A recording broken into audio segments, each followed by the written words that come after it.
Fallen Fury.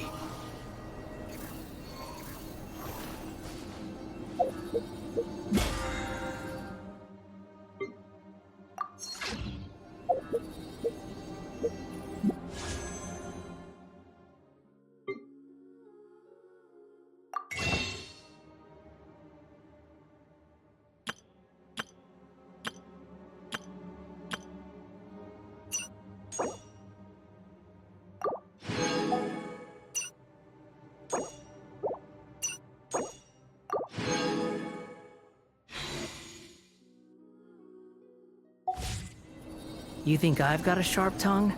I just tell it like it is. If someone can handle it.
Behold!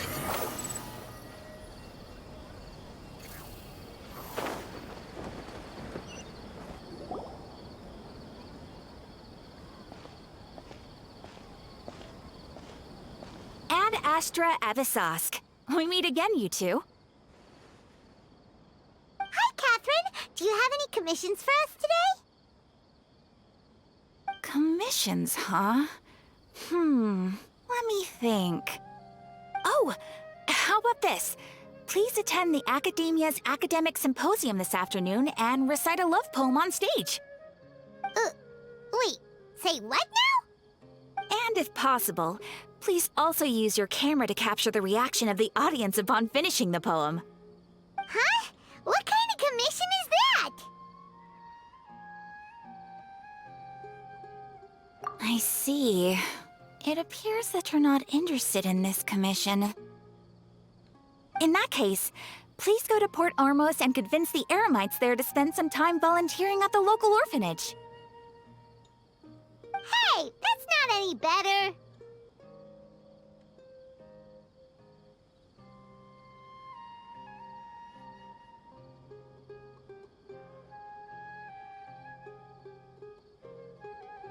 Mm-hmm. I'm sure the mercenaries will have some interesting reactions as well. Paimon's gotta ask, just who exactly has been submitting these commissions to the Adventurers Guild? Oh, the commissioner? Well, actually, I just wanted to see the two of you in action.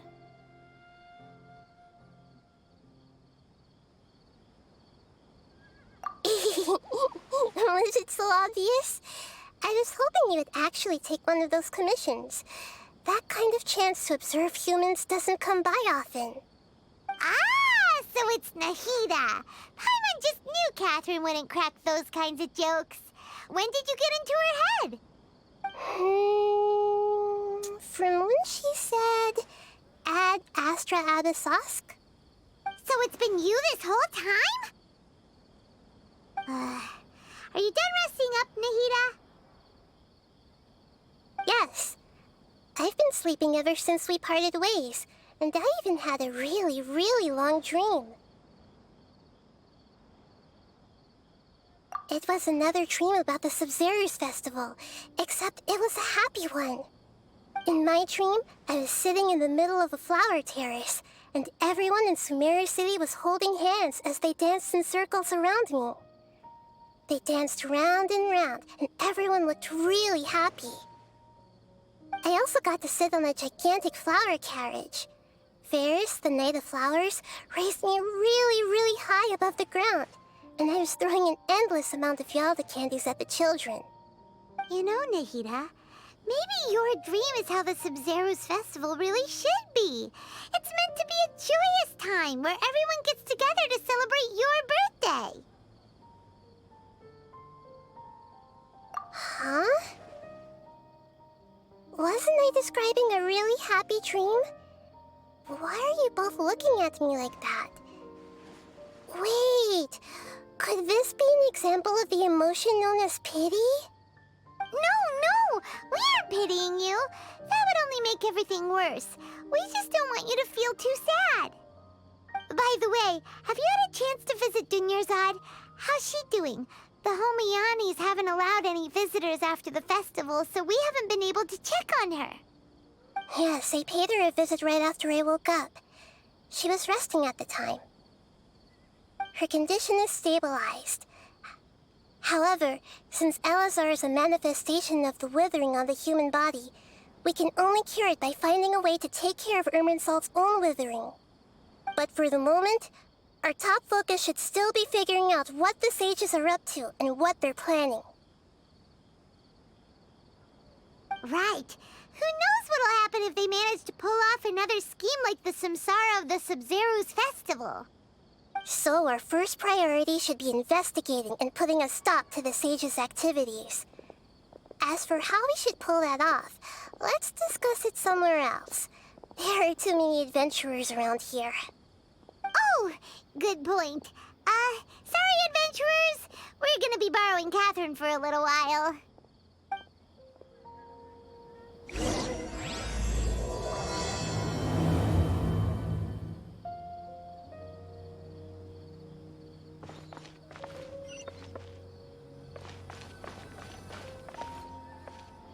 Let's continue our chat here. Okay, so do you have any ideas on how we can investigate the sages, Nahida? Actually, I've already done a little bit of work on that. But for now, I want to hear your thoughts.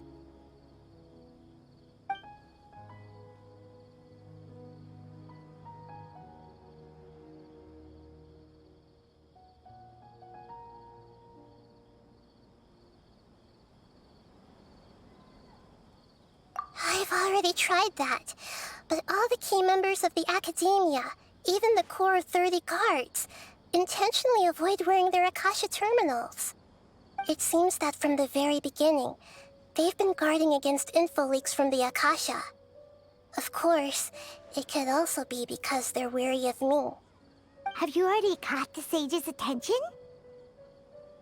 I'm guessing not yet, but distrusting me would make perfect sense if they've ever paid attention to the urban legends about me. In any case, I probably can't take over their minds directly. No way, that's too risky. You mean it'd be too easy to get caught? No, it's not that. We shouldn't involve innocent students in this. A single mistake could completely ruin their lives. Doing that would be ignoring the safety of my people for my own selfish goals. How is that any different from what the sages are doing? That's a good point. Spoken like the god of Sumeru.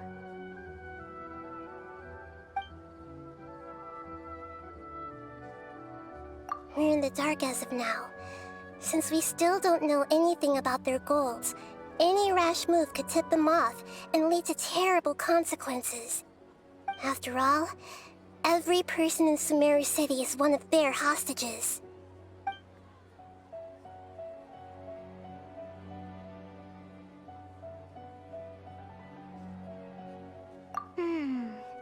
Are we really out of ideas? Nahida, you're super smart, so you already have something in mind, right? Don't keep us in suspense. Spill the beans already. According to a popular theory from the Vahumana Darshan of the Academia, rejecting impractical motions at the beginning of a planning session will give more weight to the actual proposal. Okay, but aren't you the god of wisdom? You don't have to use that kind of gimmick to make us take your ideas seriously.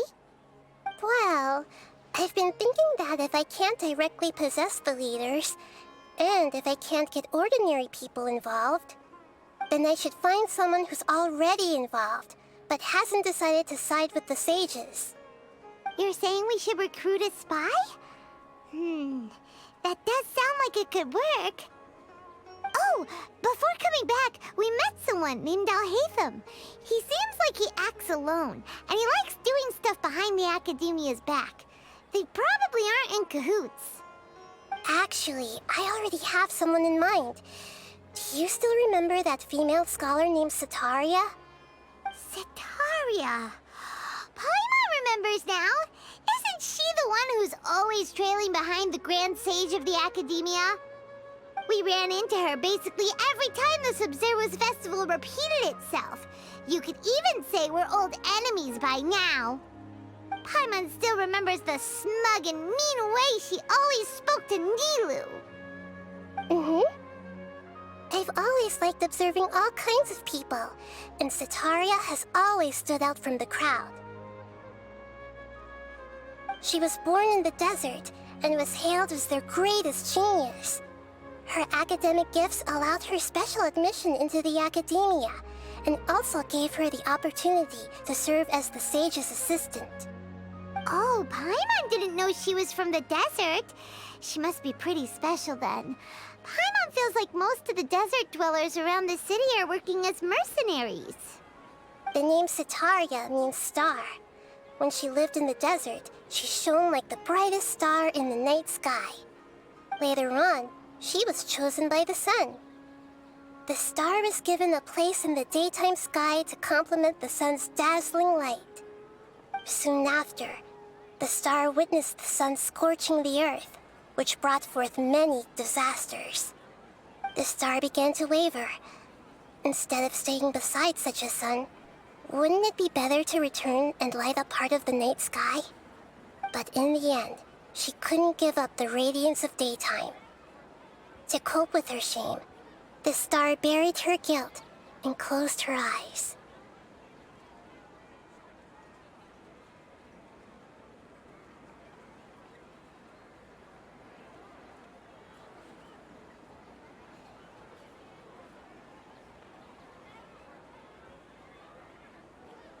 From the sound of it, Setaria's just hung up on the research opportunities here.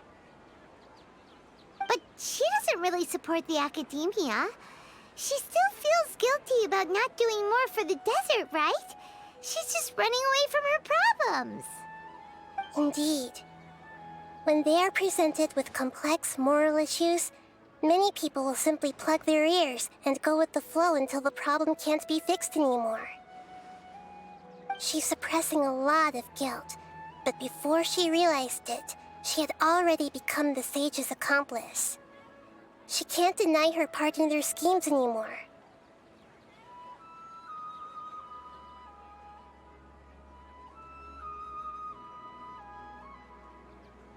Right. We must somehow make her face her problems again. That way, not only can we get useful intel from her, but she can also use it as an opportunity to redeem herself. From my past observations, Cetaria will take a day off from the academia every 10 days to do some shopping in the city. Tomorrow afternoon just happens to be a shopping day for her. That'll be our chance. To prepare, let's go check out some of her favorite spots, and have a quick chat with a few of the vendors there.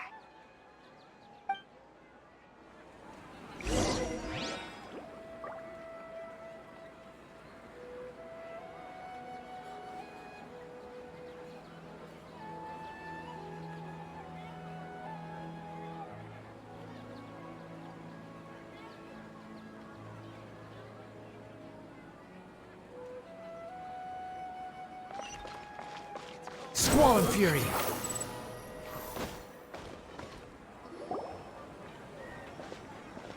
This should be Cetaria's favorite fortune-telling spot.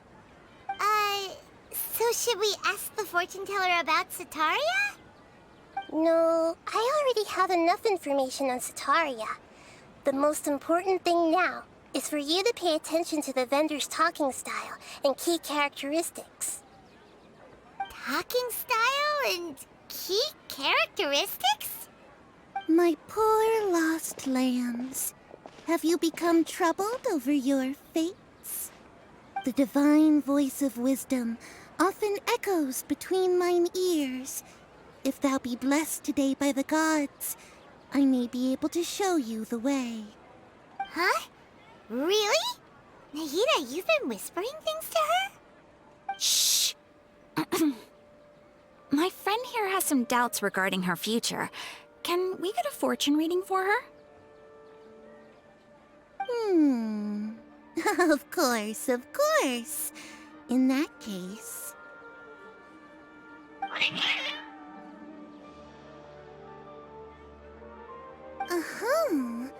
It would seem that Harut and Marut are quite wary of you.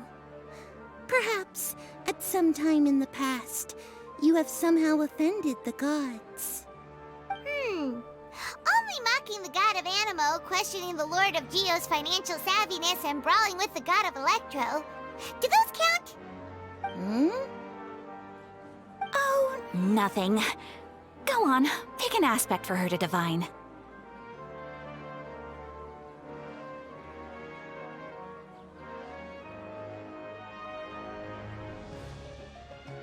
Love prospects? No problem at all.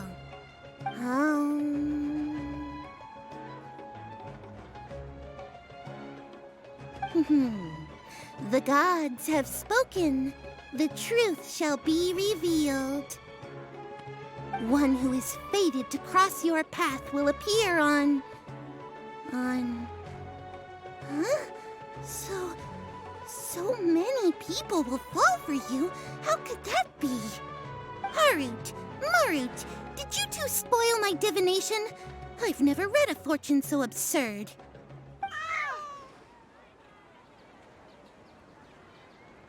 Actually, Paimon thinks this is probably the most accurate fortune-telling you've ever done.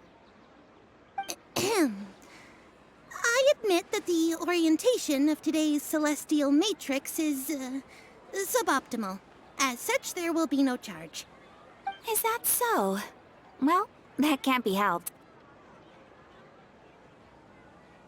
If you were to bring some food offerings for Harut and Marut on your next visit, perhaps they could help you reverse the wheels of fate.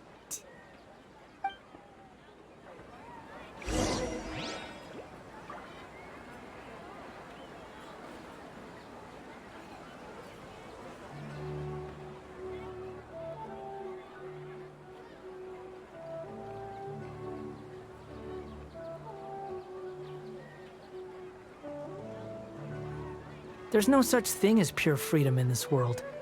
Even the wind cannot blow on forever.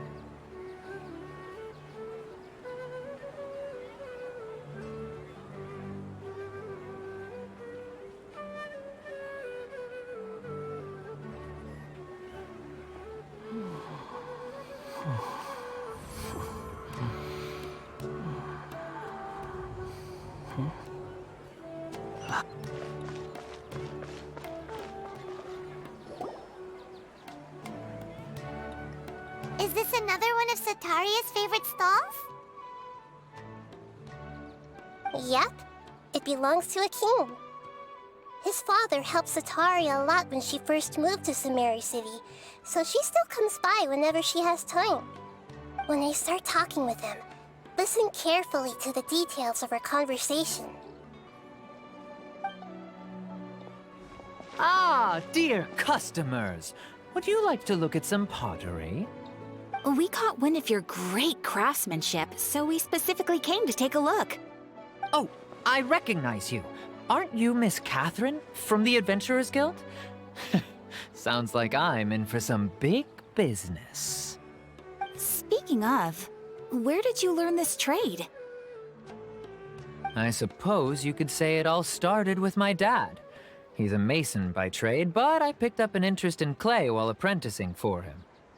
After that, I began making pottery by myself in secret, and I simply changed trades when my works turned out well. Although it's a pity that I'm no longer making much use of the knowledge provided to me by the Akasha. That's nice. You're making a living doing something you love. So is your father still working as a mason? Oh no, not anymore. A few years back, he fell from a roof and broke his leg. Since he had already saved enough Mora over all these years, he's just enjoying the retired life in Port Ormos nowadays. I see. We wish him peace and happiness in his retirement. I'll have someone in charge of logistics at the guild come by another day for some goods. We'll leave you to it. Take care now. No problem.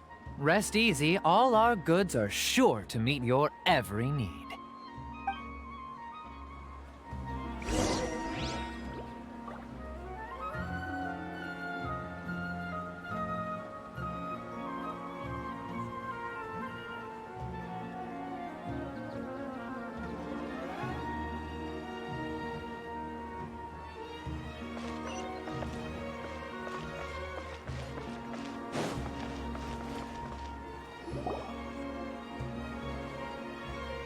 This should be our final stop.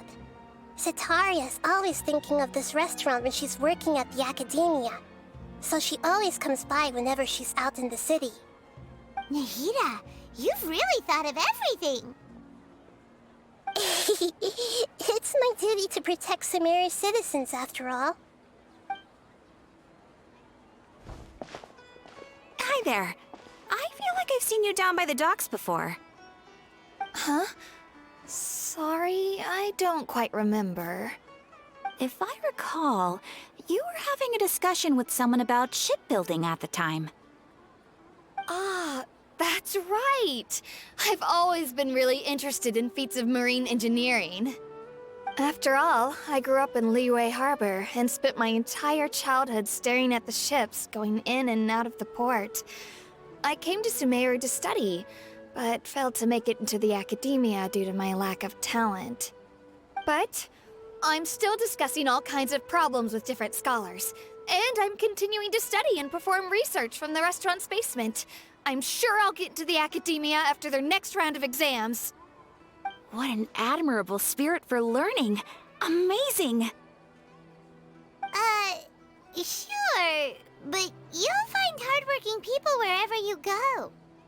So this restaurant has a basement as well? Huh. First I've heard of it. That's right. It's not usually open to patrons. Most of the time, employees use it for breaks or to hold private events. I see. Yes, that makes sense. Well, good luck with your studies, Miss Chishan. Thank you so much. As long as I can make it into the academia as an official student, I'll be happy.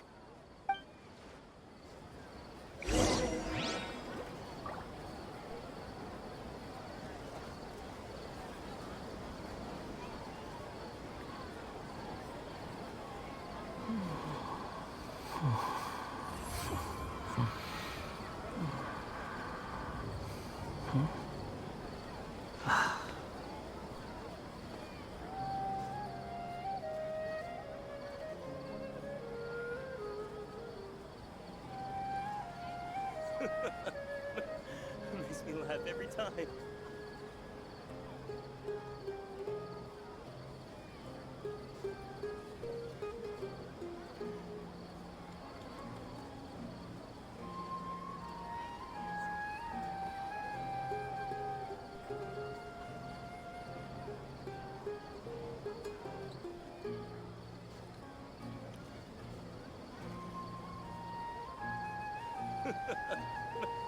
Makes me laugh every time.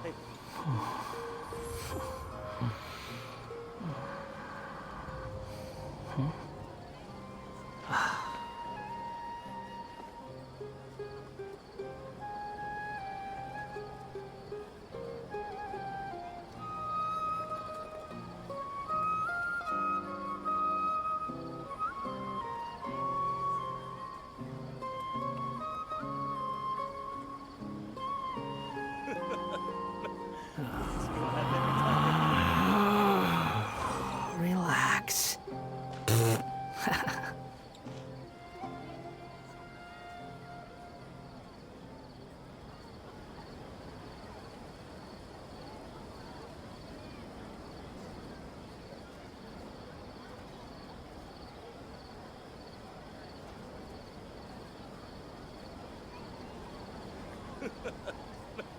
Makes me laugh every There's time. no need to exchange pleasantries. It's rather pathetic to force a conversation just to occupy. So, was that everybody? Mm-hmm. 3 familiar faces should be enough for Sitaria. What's the point of all the information we've collected? Nahida, you still haven't told us how you're planning to make Sitaria face her problems. Sitaria is already used to avoiding her problems, so we must find a way to break through her usual sensibilities. I remember you mentioned that the Eremites in Port Ormuz are all making a fuss about the upcoming resurrection of King Deshret. Although it's all just a boatload of nonsense, the fate of her homeland may turn out to be Sitaria's soft spot. Oh, Paimon gets it now! You want to take advantage of the guilt Sitaria feels about her homeland. Although she knows she should return home to help the people of the desert, all she's done is conspire with the sages.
So, how do we set that up? Well, King Deshret is long gone, and Sitaria is also too smart to fall for any simple tricks. If we simply engaged her under the guise of King Deshret's believers, she would definitely be wary of us, and we may not get anywhere. But if we were to borrow some of her close acquaintances to talk with her, her reaction would probably be very different. So, you mean you're going to possess those people we just talked to? Yep. Possess them through the Akasha. Imply they've already converted to the faith of King Deshret, and then convey our made-up will of King Deshret. As long as everything goes smoothly, we'll get through to Sitaria for sure. She'll never guess that we had anything to do with it. Ah, so that's how you're we're going to use all the info we collected on these people. It's so that you won't slip up and break form. Possessing them will only work if you can manage to pass off as them. Exactly. So, best of luck with impersonating them. Huh? Best of luck? But we don't know how to possess anyone. That's no problem at all. I'll just share all their senses with you once I've possessed them. As long as you're also wearing an Akasha terminal, the effect will basically be as if you've possessed them yourself. Huh. That is pretty convenient. But why does she have to do this? Can't you do it yourself? Although I've been observing humans for a while, I've never been good at imitating them.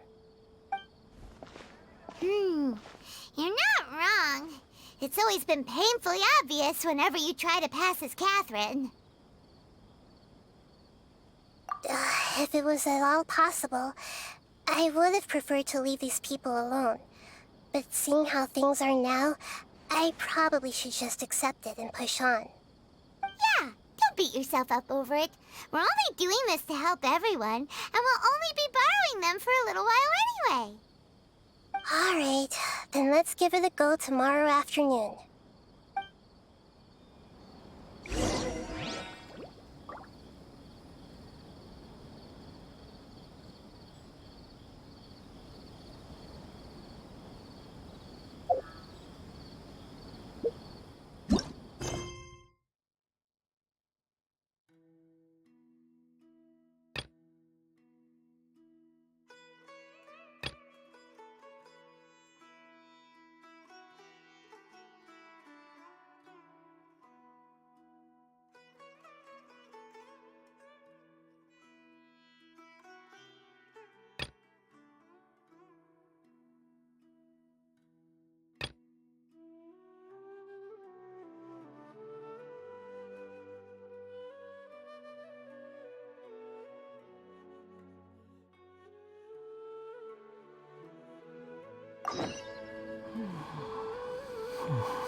The wind rises.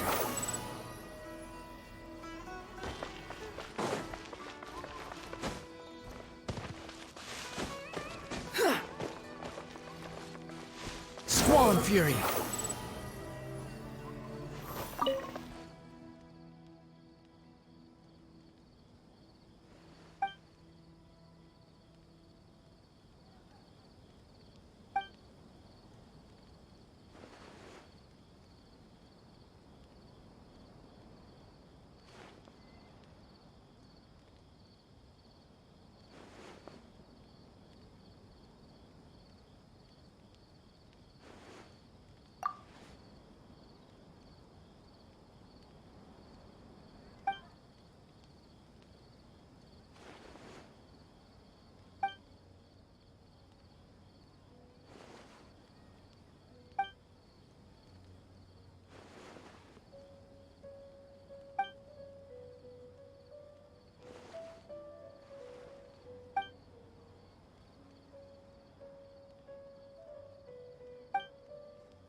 Behold!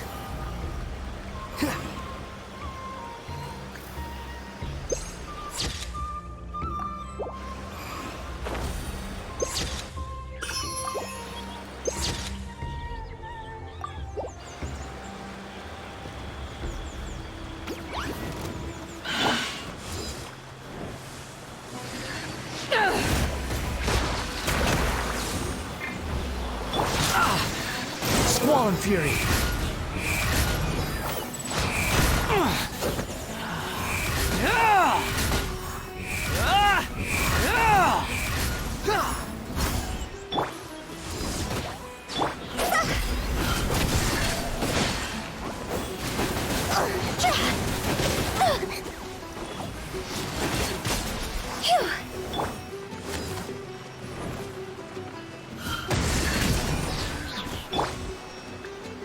The wind rises.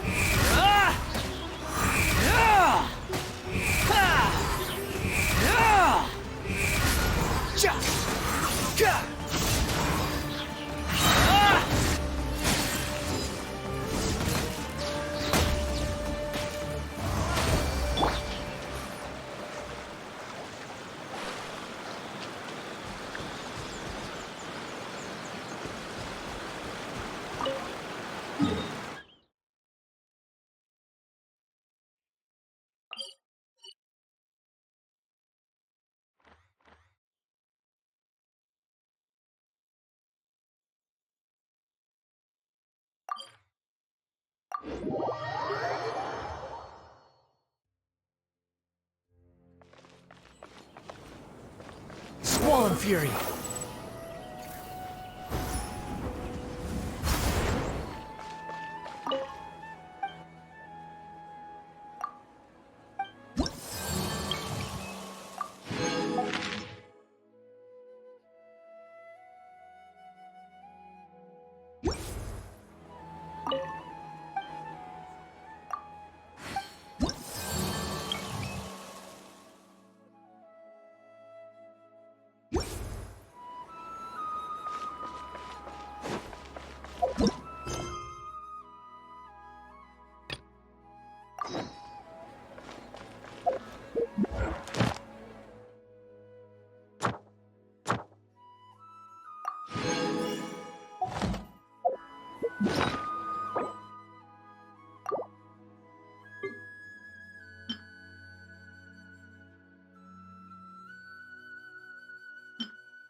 There's no such thing as pure freedom in this world. Even the wind cannot blow on forever.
There's no need to exchange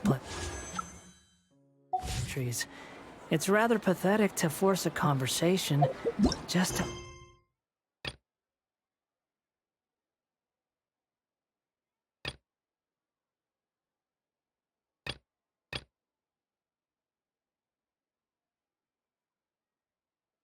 occupy silence.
Have a load of this! Allow me! Shouldn't get careless. Time to go! The wind rises. You need to hurry up.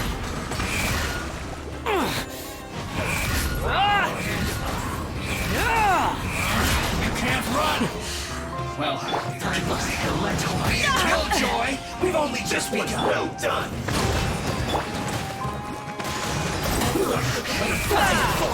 This character...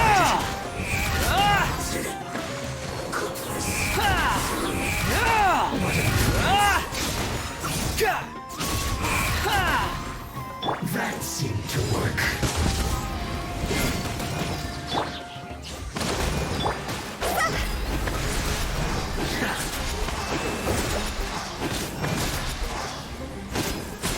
What's this first? This is trouble. Squall and Fury. Some quiet.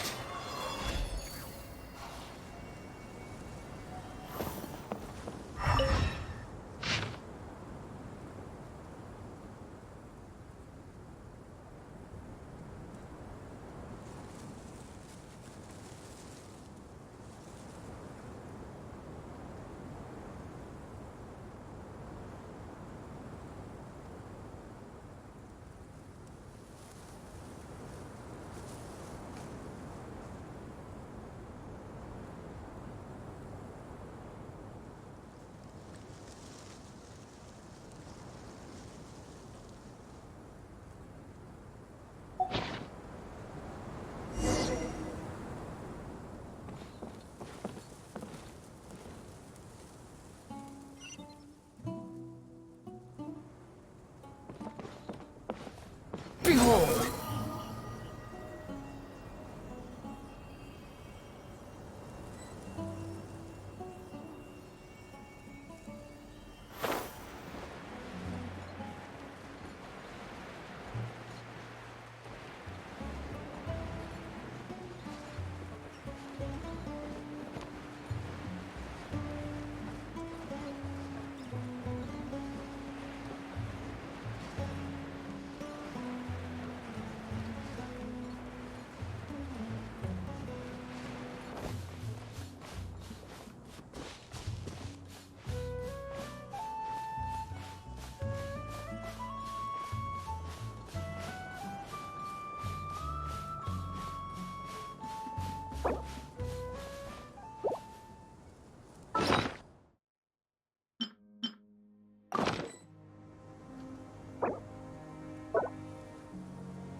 You'll get one. get frostbite, frozen, crisp. Too slow. Put your back into it! Quick, Squall and Fury. Know your place. It's time for a flash-break shield! No slashing! Higher, higher, hands on fire! Rest and rebuild! Billowing surge! Behold. I'm used to this. You're dead. It isn't time for a break yet! You're not going anywhere!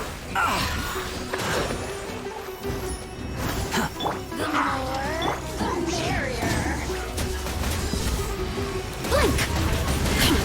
To ashes!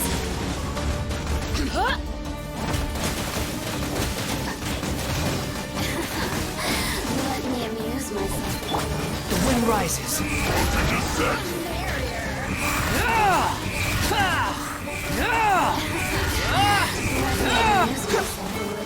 Cry louder. How amusing. The merrier. Allow me.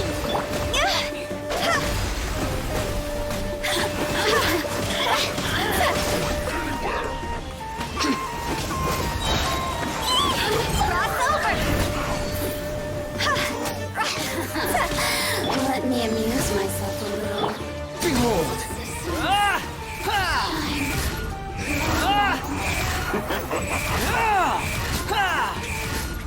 Disgusting.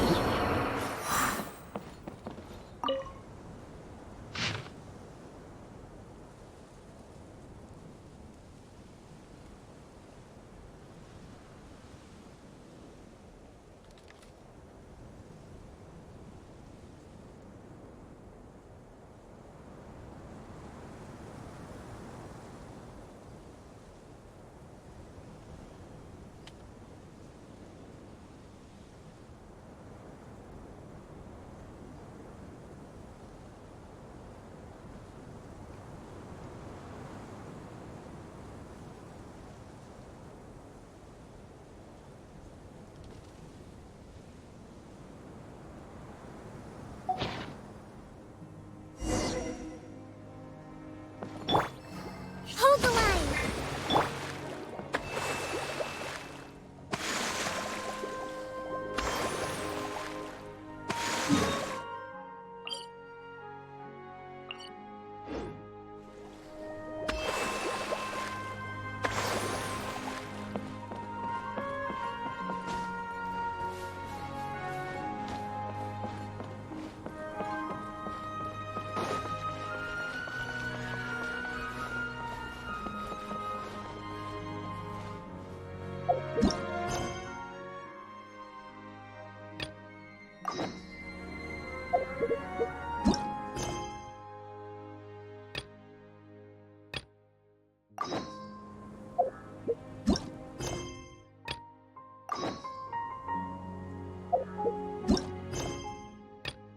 There's no such thing as pure freedom in this world.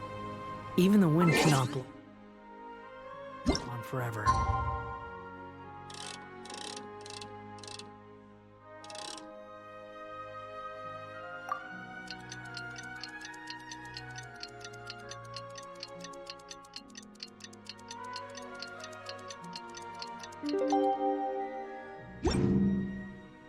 There's no need to exchange pleasantries.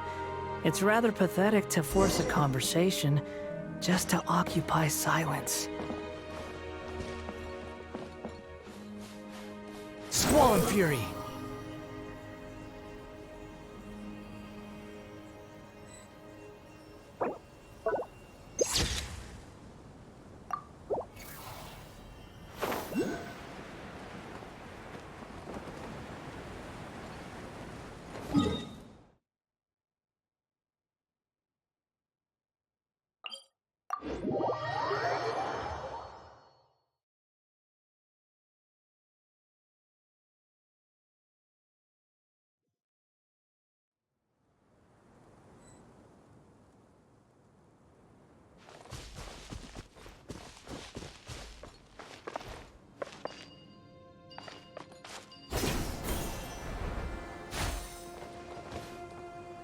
wind rises.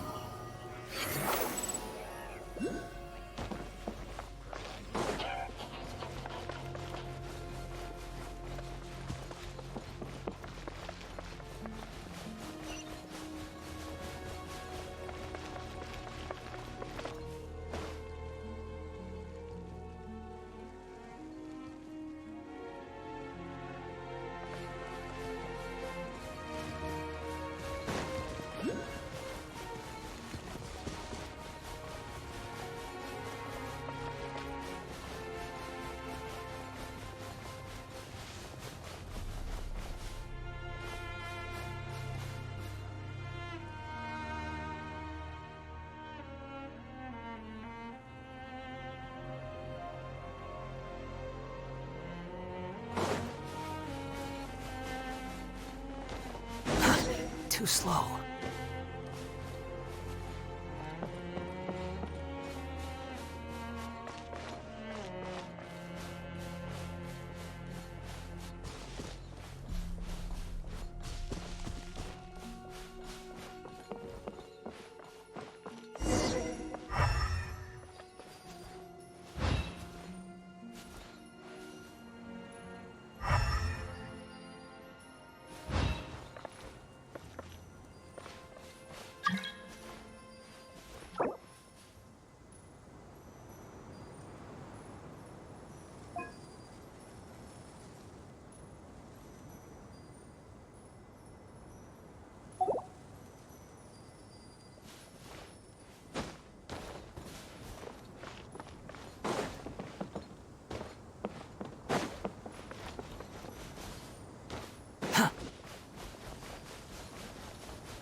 Telepathy and killjoy! We've only just begun!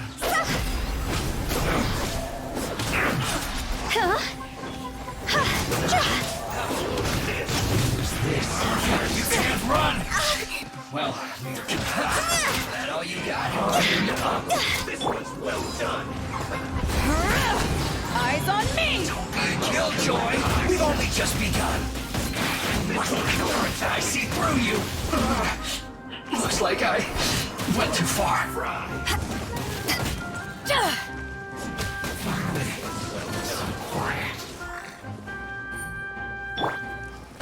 Roasted fry. You need to hurry up. Higher, higher, pants on fire! This was well done. Torrent, bring refuge! Spawn Fury!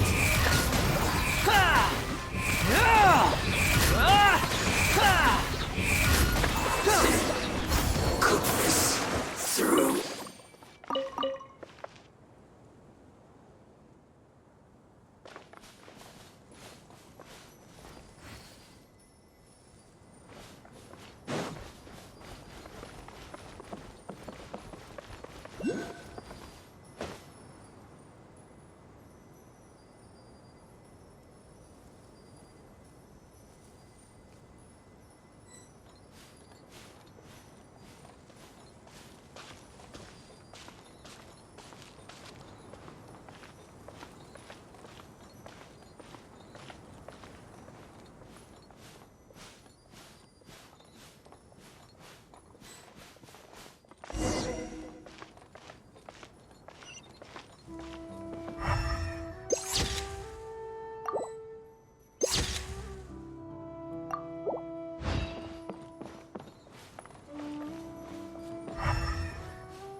You're back into it! The wind rises. Bow your head. Have a load of this! I will end you! It isn't time for a break yet!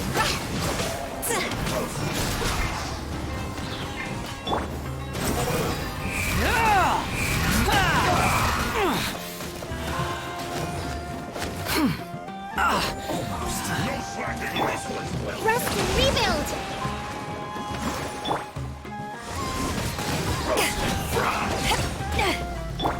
You need to hurry up! It isn't time for a break yet! Time to go!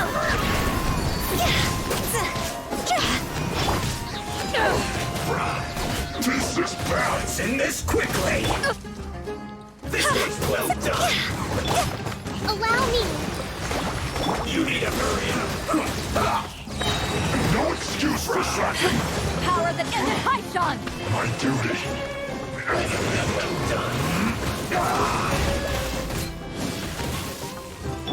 Roasted! Behold!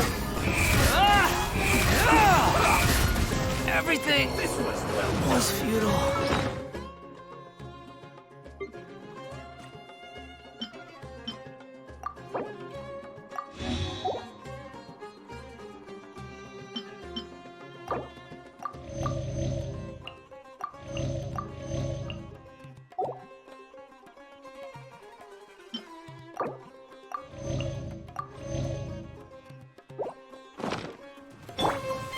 Squall Fury.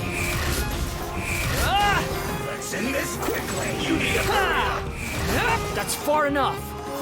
It's break time! This was well done! You need to hurry up! A brash maneuver! Billowing surge!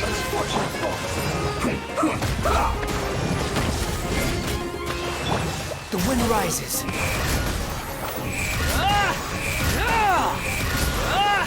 End this quickly! Shouldn't get careless.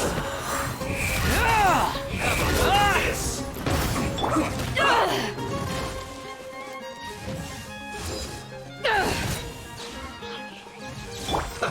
Let's move! Cross over!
Let's end this quickly! Behold!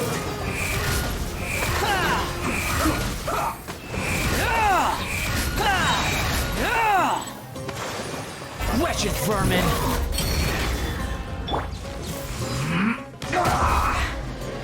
Back off! Uphill battle! A brash maneuver! Let's end this quickly! You're dead! The wind rises.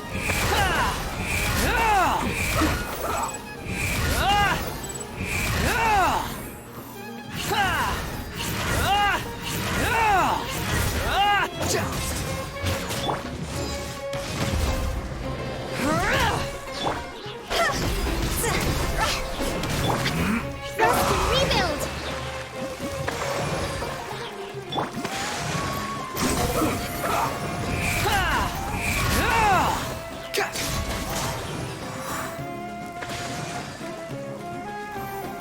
Let's end this quickly!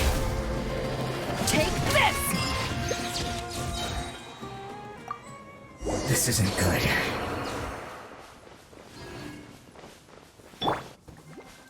Hold the line!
Yaya Publishing House has released numerous works that lay out military strategy in a simple and pragmatic way. Those are my favorite.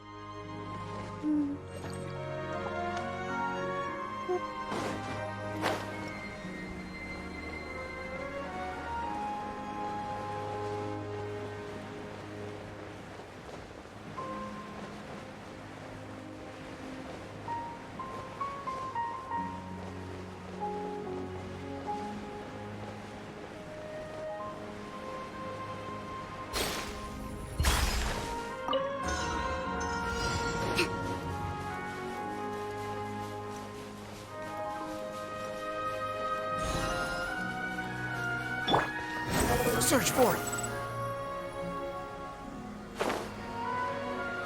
Gah!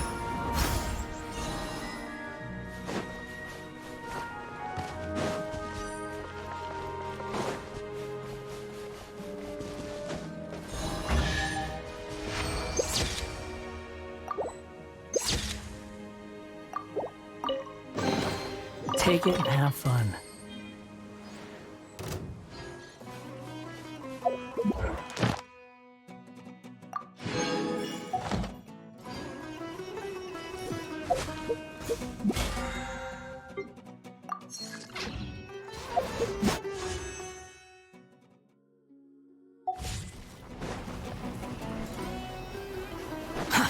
too slow.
Quit following me.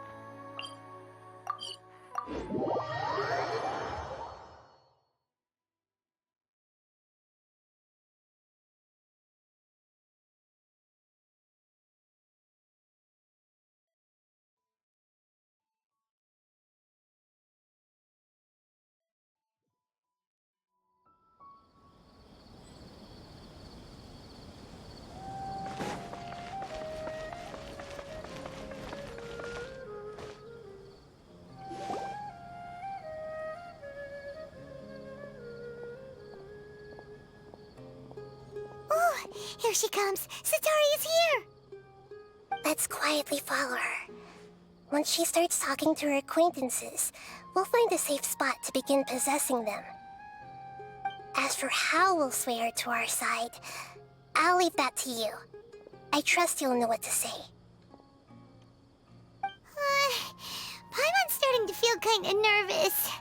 Okay, let's go. Looks like they've already started talking.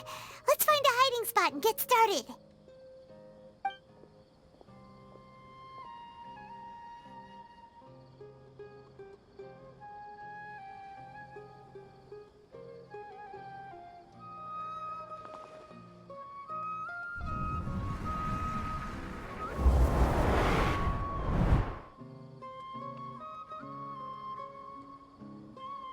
That's right. You really can't force anything when it comes to love. And besides, everyone around me has a very different background and outlook. Are you still listening to me, Nabia? Oh, of course I'm listening. You were talking about troubles with your love life, right? I heard everything you said. Okay then. You just seemed a little distracted for a moment there.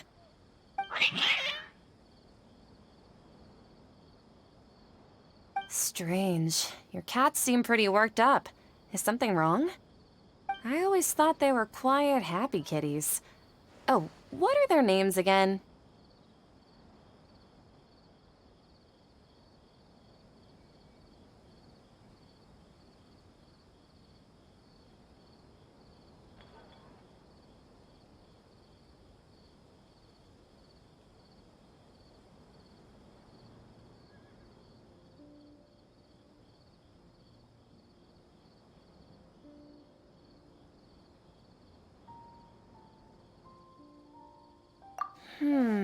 Are you sure?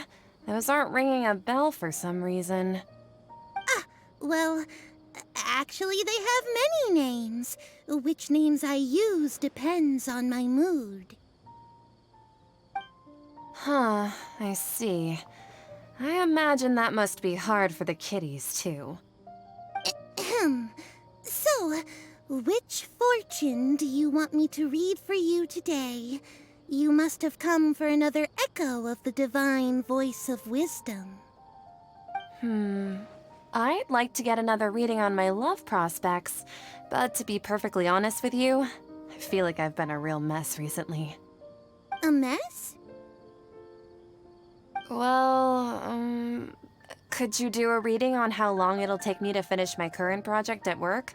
I really just want to get it over with. I hear you. No problem at all. The gods will reveal the truth.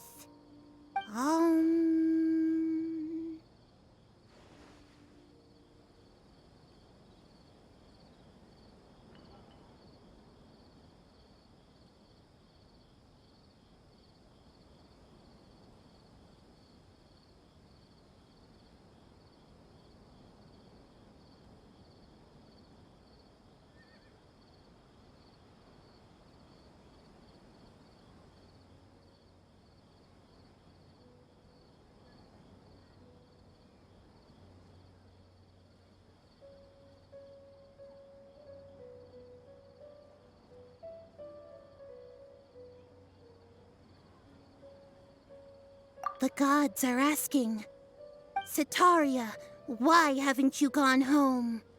Why haven't I gone home? Do the gods really know everything I've been thinking about? Sitaria, why don't you just go home? It's a demand now instead of a question.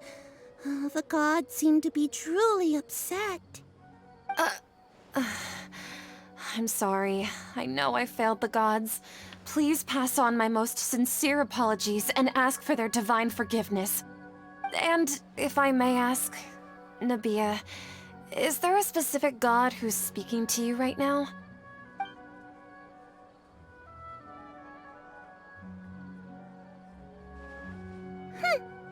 What an inconsiderate and naive question.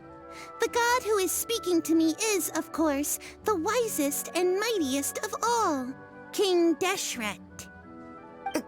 King Deshret? No wonder he would make such a demand of me. Wait a second. King Deshret passed away a long time ago. Even though news of King Deshret's resurrection has been spreading like wildfire, it's all just a misinformation campaign from the academia. How can King Deshret still exist in real life? What insolence! I am King Deshret's most loyal believer. Do you wish to refute his voice of wisdom? Oh, no. As a child of the desert, I am only reveling in his power upon learning that his divine glory has touched even this city. I will think very carefully about his demand of me. I'm sorry. I must go now. Wait!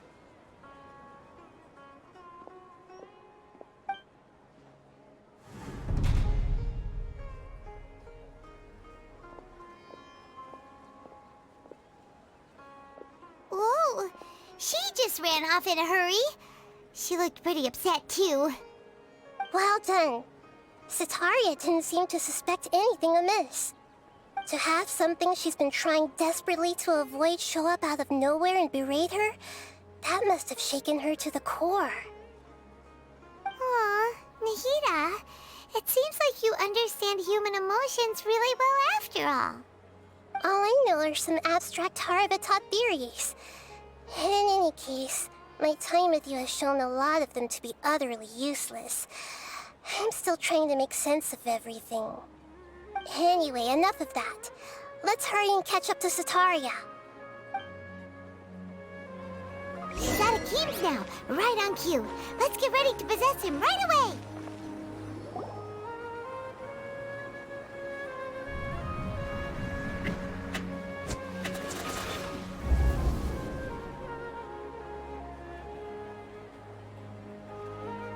It's okay. I just got caught up in something. Oh, actually, didn't you ask me to help you look for work? What kind of work were you looking for again?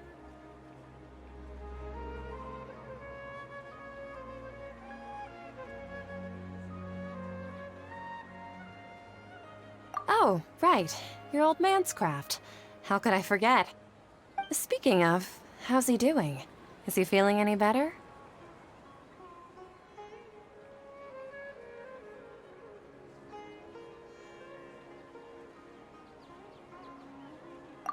That's good to hear. I have been thinking a lot about him. If I could get some more time off, I'd love to pay him a visit. Actually, while we're talking about him, is he still living in Port Ormos? Yeah, he's been retired there for a while. If you could find the time, please write him a letter.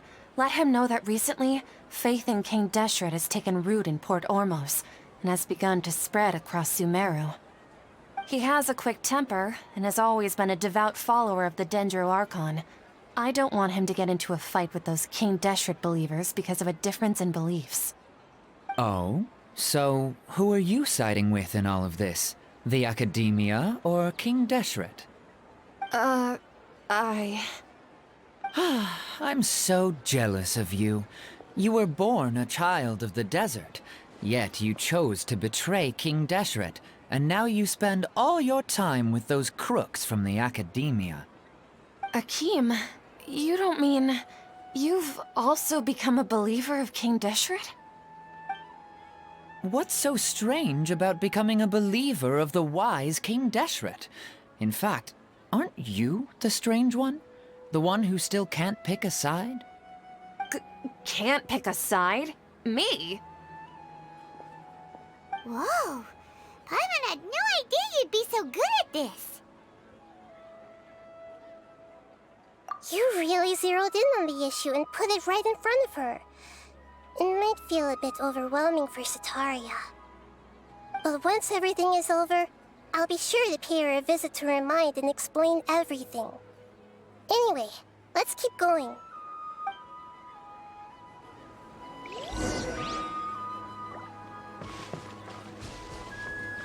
Come on! Sataria's already...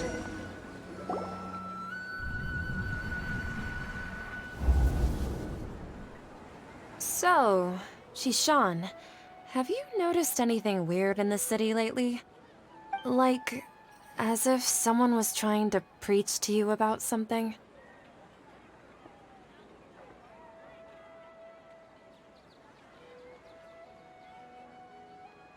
Oh, right.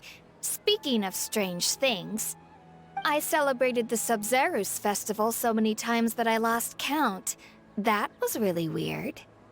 Wait, how could you be aware of that? That should be impossible. Nothing in the report indicated anything like that. Are you still failing to realize that the Academia's lowly tricks could never deceive all of Sumeru's citizens? Shishan, don't tell me that you've converted to King Deshret as well! What an absurd question. You make it sound like I should be ashamed for becoming a believer of King Deshret. In reality, shouldn't you be the one who is ashamed? You, who works side by side with the Academia, and treated people as nothing more than experimental subjects? Please, please stop! Even now, Sataria's still trying to run from her problems. She can no longer justify everything to herself. Hey, she's trying to talk to the guards! What should we do? This is the most important part of all. Quick, get ready. Mercenary, you're a member of the Corps of 30, correct? Please help me pass a message to the Matcha right away. The situation in the city is getting out of control. Please, try to remain calm, miss. Tell me what's happening in the city. Heretics are infiltrating the city, and they've already converted many residents to their side. Heretics? What kind of heresy are you talking about? King Deshret! Many people I know have suddenly started believing in him, but he's long dead. It's impossible. Miss Sataria, nothing is impossible. You know my name?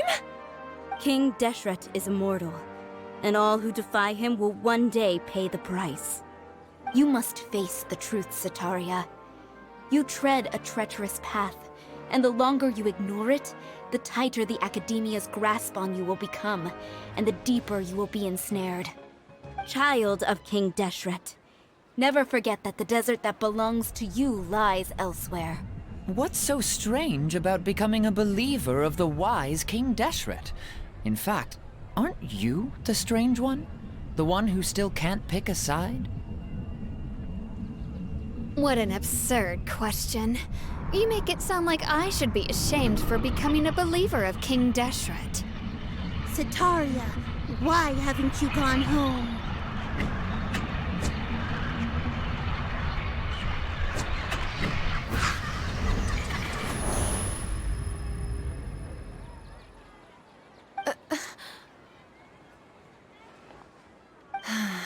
It seems that no matter where I run, I only keep finding more believers of King Deshret.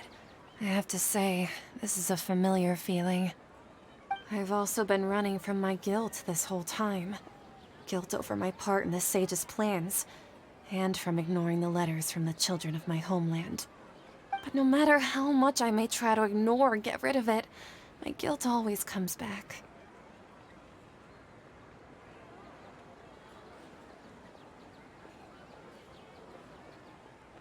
You won't necessarily lose your research opportunities by facing the truth. Besides, did you really want to conduct your research while carrying such heavy feelings of guilt? How do you know me so well?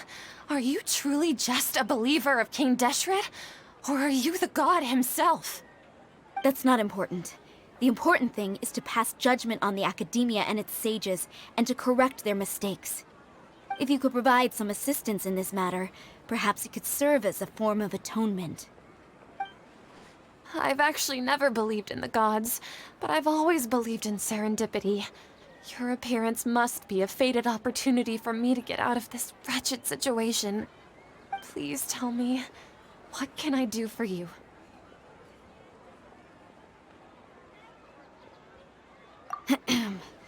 How much do you know about the sage's current activities? I was just one of the designers for the massed dream harvest scheme, which is what happened around the Sub-Zeru's festival.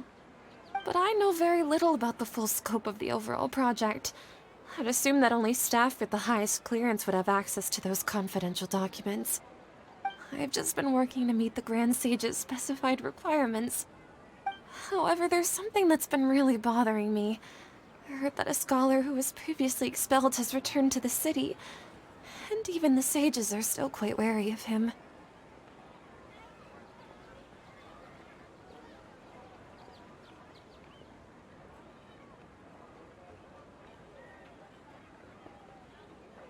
To fight against the academia, we will need to figure out the nature and the purpose of their work.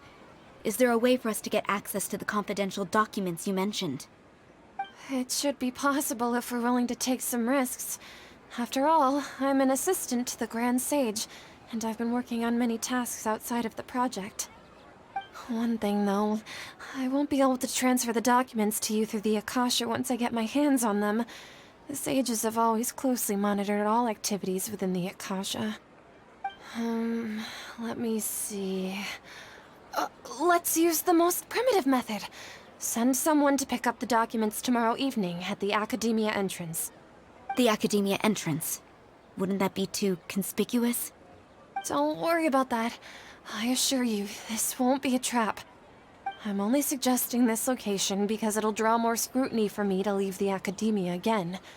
It'll be safest for me to distract the guards long enough to hand you the documents. All right, I trust you. So, if I were to successfully complete this task, would it mean I've atoned for my wrongdoings? That'll depend on the judgment of the Dendro Archon. The Dendro Archon. That's right. Her people are the ones we have endangered. As the God of Wisdom, she's also the one responsible for judging and guiding the scholars. Maybe it's time for me to find a god to believe in. Just as Nahida predicted, we've managed to bring Sataria to our side! The Traveler's execution was ingenious. She's the one who deserves all the praise. Well, now that we've made plans to meet again tomorrow evening, all we can do is pray for Sataria's mission to go off without a hitch. Pray? But if we're going to pray to the gods, aren't we just praying to you? God of Wisdom and Guardian of the Scholars? No. The truth is the true Guardian of Scholars. I've always believed that. Anyway, let's meet again tomorrow evening at the Adventurers Guild.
Ad Astra Abyssosk. Welcome to the Adventurers Guild. Thank you for completing today's commissions. Here is your reward.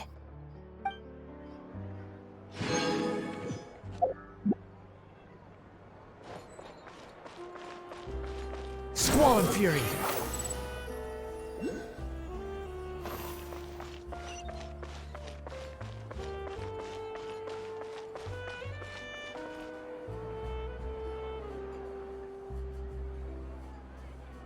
Huh?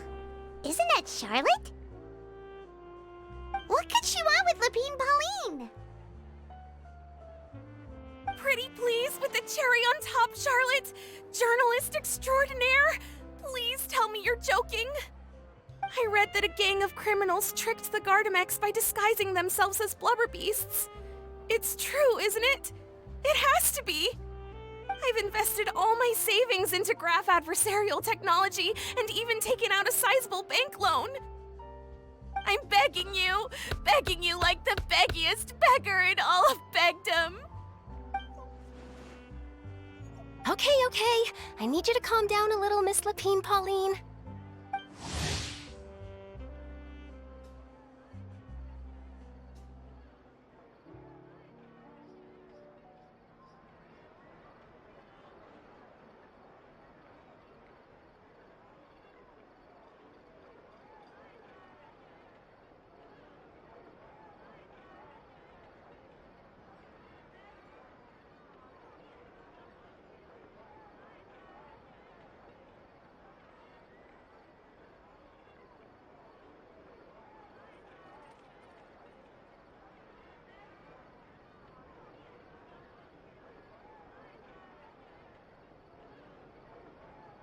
I admire your passion for your research, and I don't mean to dash your hopes for those, big-ticket orders. But I'm afraid I'm not joking. The Blubber Beast incident was a short story mailed to us by an anonymous amateur author, written in the style of a true story. Oh, Paimon sees what happened here. Sounds like the report Lapine Pauline read in the Steambird wasn't in the news section after all. Funnily enough, I actually remember being in a meeting where the editing team was debating the potential risk of misleading the public with this story. They even went to Maison Gardiennage for advice. But to our surprise, they fully supported us printing it. They figured that the false intel would be a great way to dupe potential criminals into wearing ridiculous costumes when breaking the law. In truth, Gardamex are extremely sophisticated in their capabilities. They can identify criminals just as reliably as the best human guards, so a crude disguise isn't gonna get you far. If anything, it'll just make you stand out all the more. Since we ran that story, the Maison Gardiennage has made a slew of arrests, including, one phantom blubber beast, a titanic red-crowned finch, and a specter man. So I knew this story had helped out law enforcement, but this is the first time I'm learning of an innocent citizen being deceived by it, and investing so much Mora for nothing.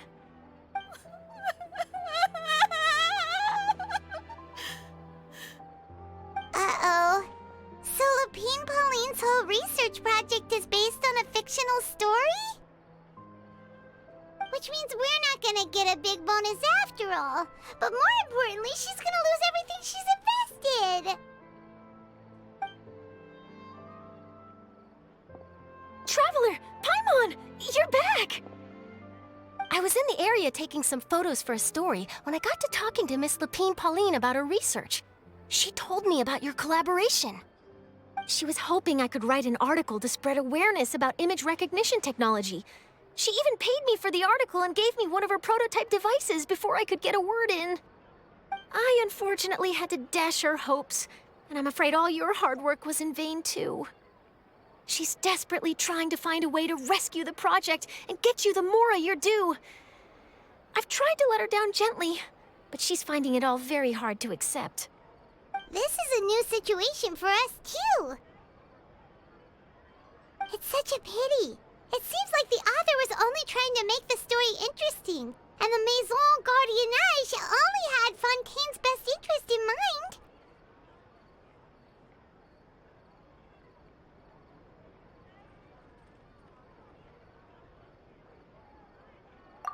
Wait, Miss Lapine Pauline? What are you doing? I'm gonna pick a fight with a Gardamek, head to the Opera at Biclez, and get a one-way ticket to the Fortress of Meropide. That way, I won't have to repay my debts. It's the only way I can afford to keep on living. Whoa, there's no need to go that far. I mean, come on, look at you. You wouldn't even dent the Gardamek's armor. In all likelihood, they'd only hold you up at the Maison Gardiennage for a few days before letting you out, and then you'd still have to repay your debts. Actually, instead of going into the technicalities of that, how much did you actually invest? How bad can it really be? 270,000 Mora.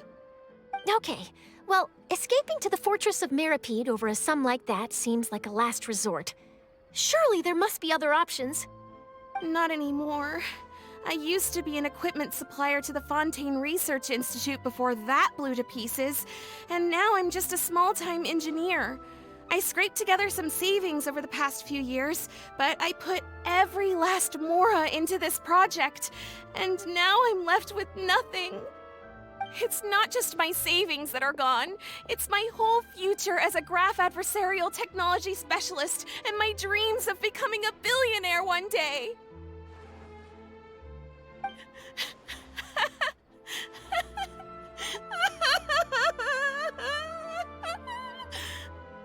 My life is over.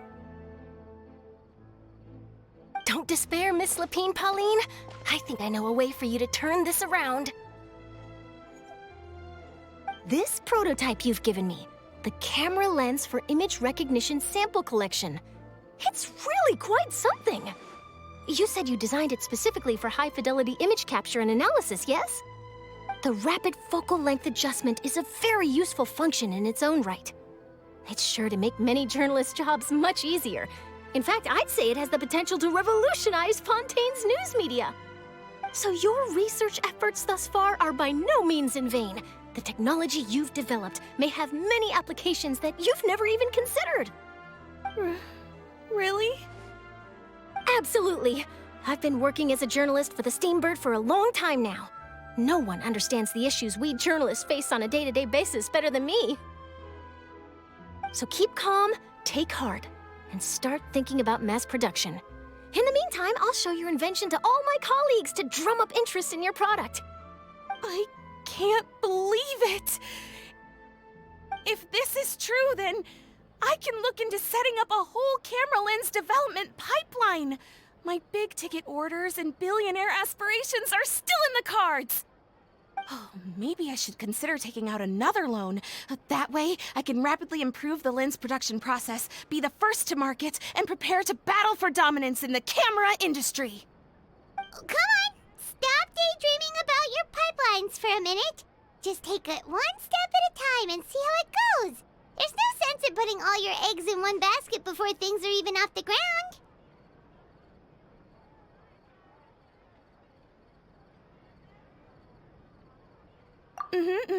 And I can probably speak to some people I know and license my image recognition device to a workshop to raise some funds.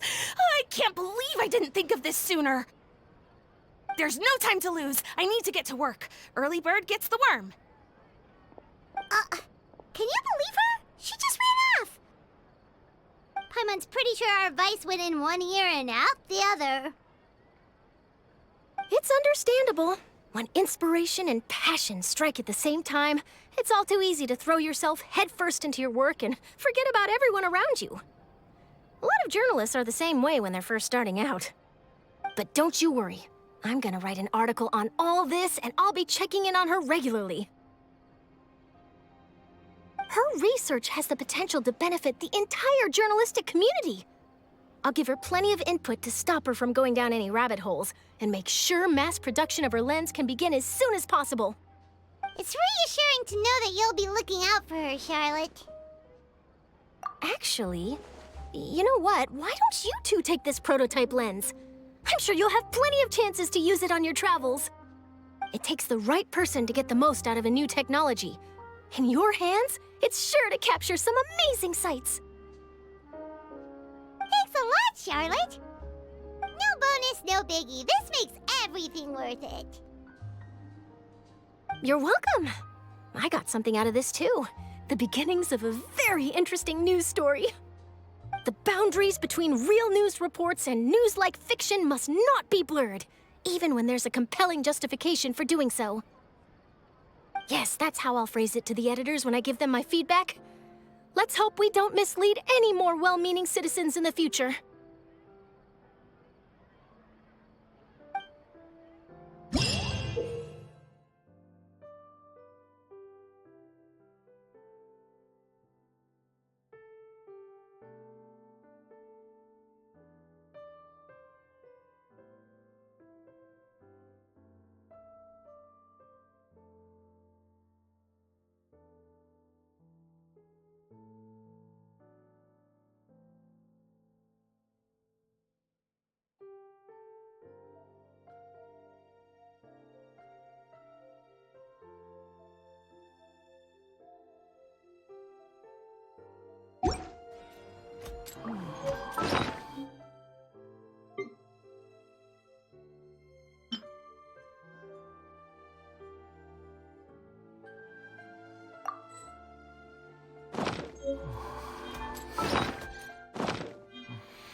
Behold!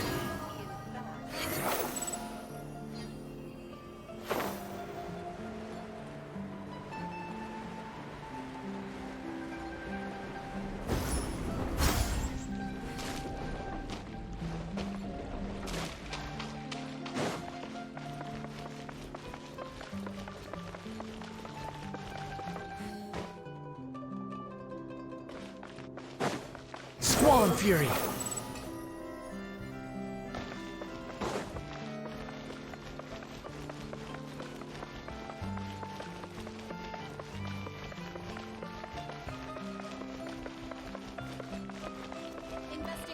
The wind rises.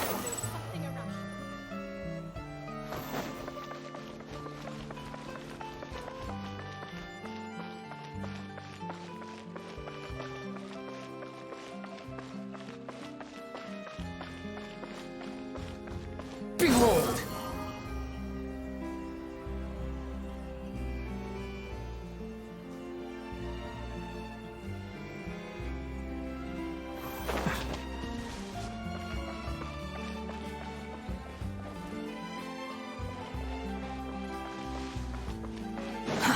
Too slow.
Take it and have fun.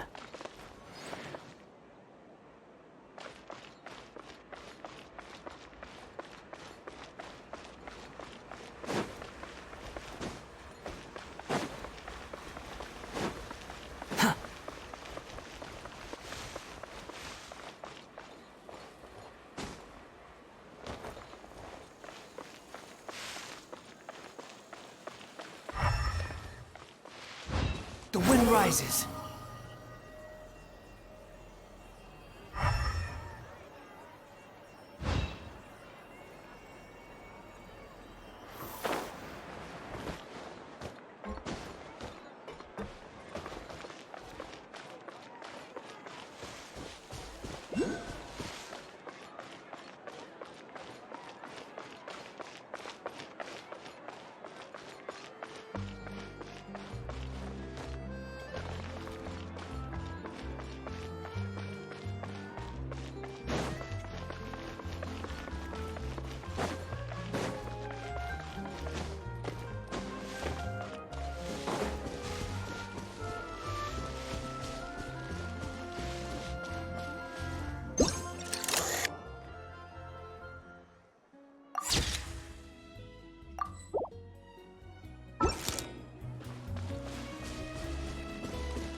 Take it and have fun. Quit following me.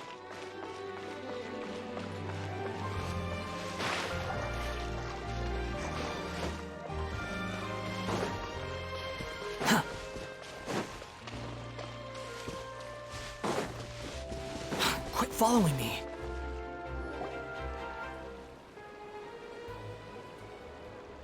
Seriously? But, Mr. Morris, I don't understand, sir. How can you only be telling me this now? I'm afraid that there's nothing really I can do. I'm really facing a crisis. My hands are tied. But what about my film? Well, I'm afraid you have to come up with something on your own. Take it from me. Sometimes you just have to let things go. Same goes for this film festival.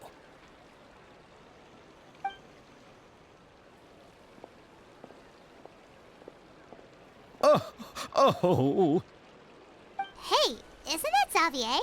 So he's back in Fontaine now. Xavier! Oh, why, if it isn't the dear Traveler and Paimon. I really didn't expect to bump into you here at this time. Well, I was doing just fine until I received some terrible news just now. The investor I was working with for my upcoming film has fallen upon some hard times and is no longer able to provide the promised amount of funds. Can't you just find a different investor? Unfortunately, that's not how it works. We had signed an agreement specific to the Fontanalia Film Festival, stipulating that I cannot work with any other investors until the festival is finished. The Fontanalia Film Festival? What's that? Oh, is this your first time participating in Fontaine's Fontanalia Film Festival? Then allow me to fill you in. The Fontanalia Festival was established to commemorate the legendary Loch Knights, who went on a quest to search for the Oceanids, and eventually welcomed the Hydro Arconageria. The holiday is deeply connected to the founding of Fontaine, as well as its unique laws and trials.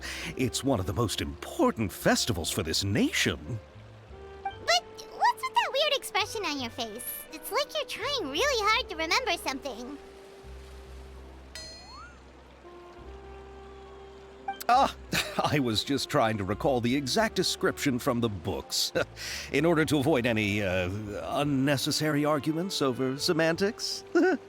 I usually try to recite things straight from the source. Well, either way, Paimon thinks she gets it now.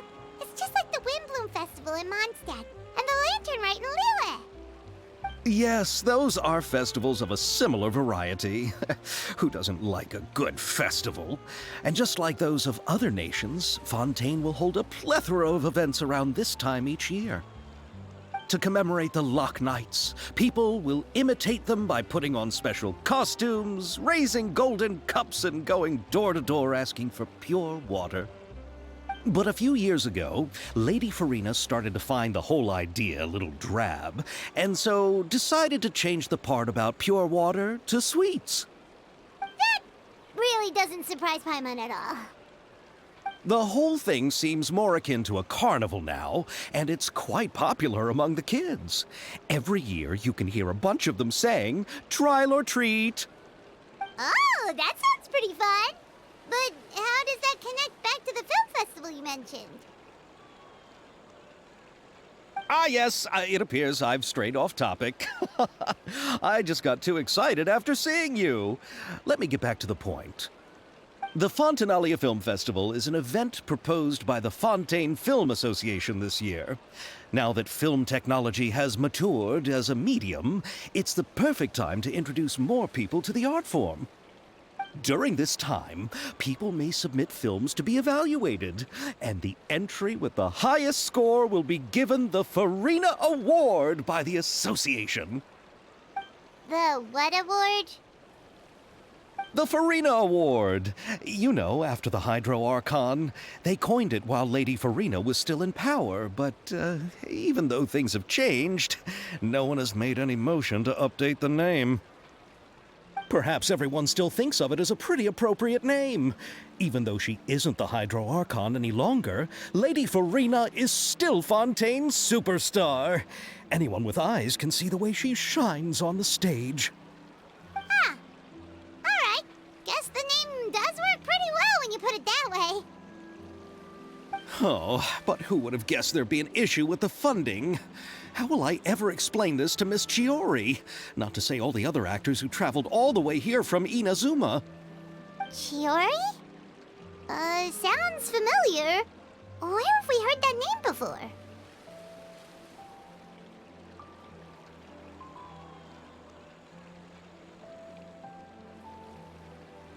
Yes, that's her.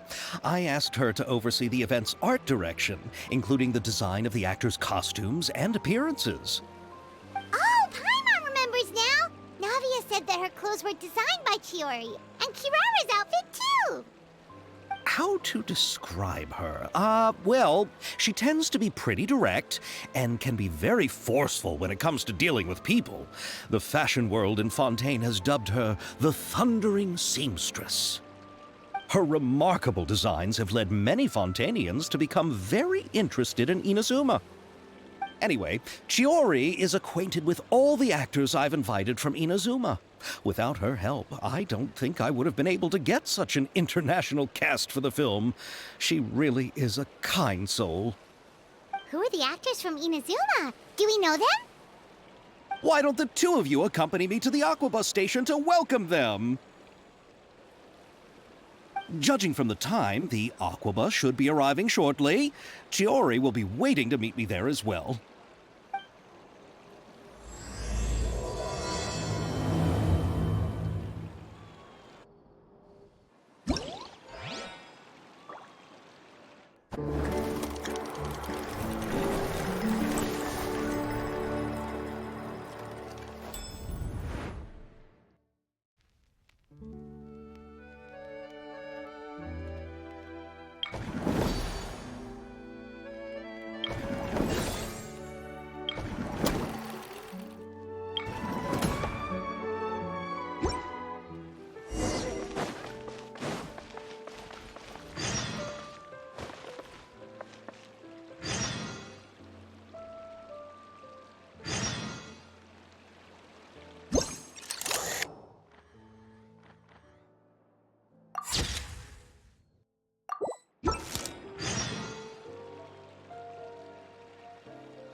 Search for it.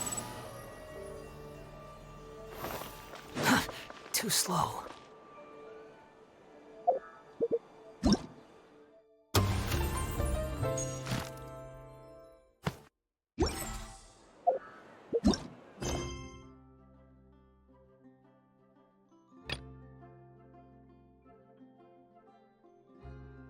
I think I've got it.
There's no need to exchange pleasantries.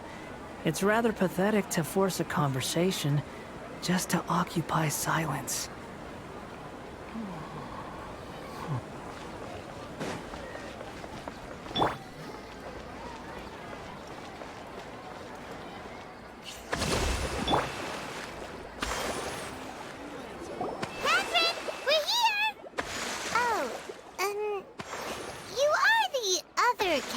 Right?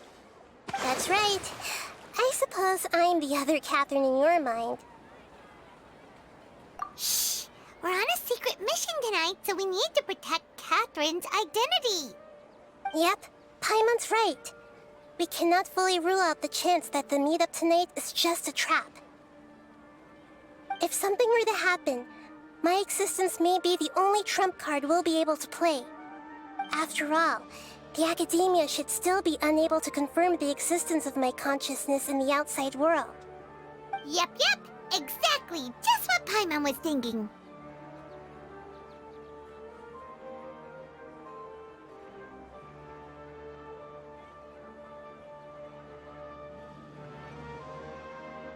Anyway, enough about that.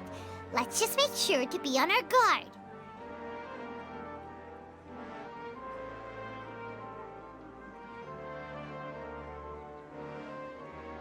Off? What do you feel is off? It's the middle of the night. Of course it's quiet. You're not getting paranoid, are you? No, I think she's right. It really is a lot quieter than usual. If you look around, there seems to be fewer people on the streets. I'm not sure if this is the case for the entire city, though. Huh. Maybe it's just a coincidence. Maybe Sataria figured out a way to not only distract the guards, but also to get everyone to go to sleep early, just so we can exchange the documents in peace. I also can't quite figure out why things feel a little off. But now that we're here, let's go ahead and meet her as we planned. Well, regardless, as long as you're here with us, Paimon feels a little safer.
There really aren't many people out right now.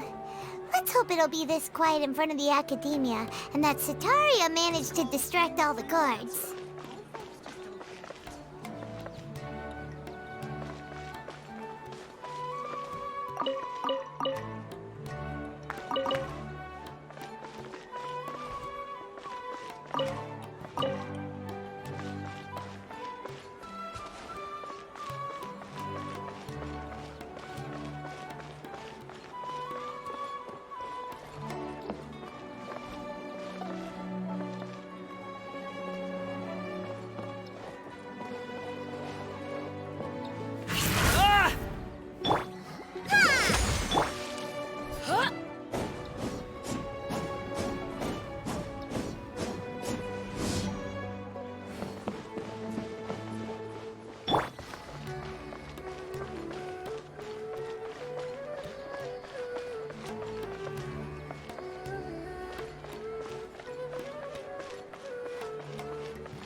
What are all these people doing here at this hour of the night? Ah, the triumphant hero returns at last. And to a rather spectacular welcome, even if I do say so myself. You're the outcast, expelled from the academia. Indeed I am. Although these days they tend to call me the Doctor.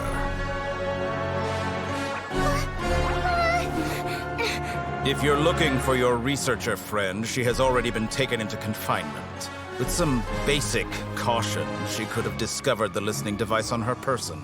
Clearly, she lacks the degree of rigor expected of a true scholar.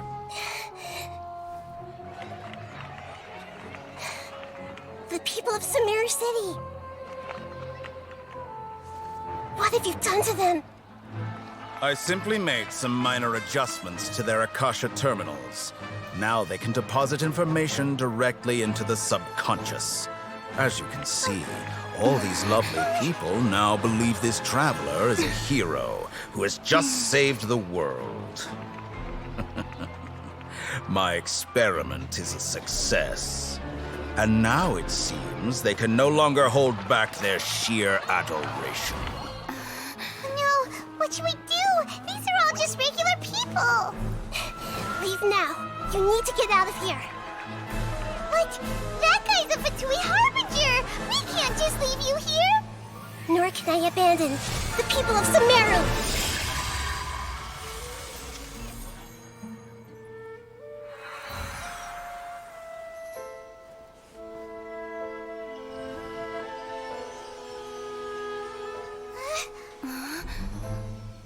Don't worry. We'll meet again outside of the city.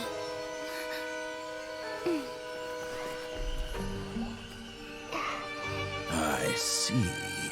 You appear to have overridden their mental faculties with your own consciousness. To possess such a powerful mind, you must be the god of wisdom.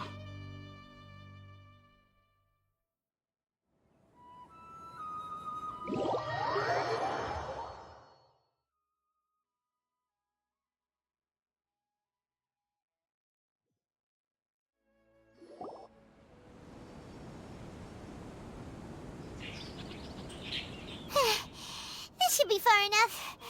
Whew. Paimon needs to catch her breath first. Is Nahida going to be okay? We only made it out because of her.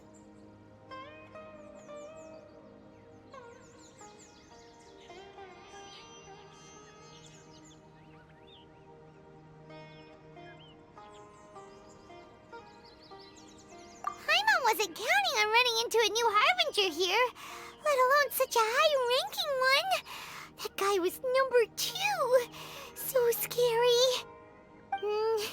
He called himself the Doctor. Remember, Tainari told us about him. Sataria did say that someone who once got expelled from the academia came back recently. And that even the sages are wary of him. Yep, sounds like she must have been talking about the Doctor.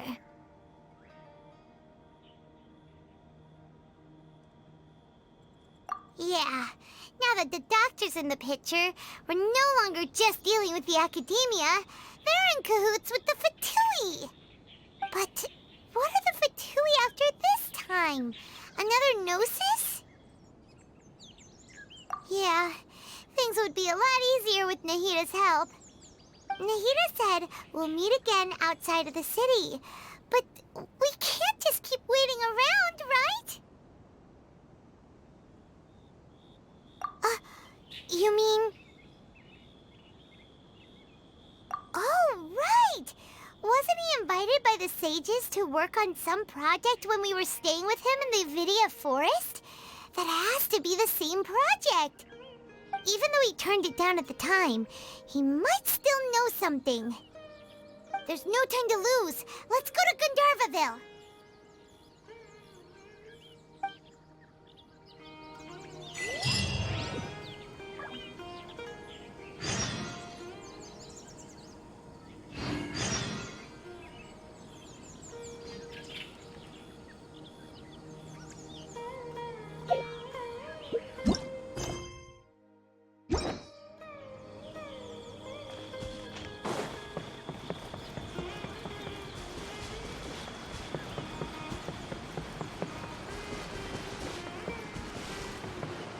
Swollen Fury.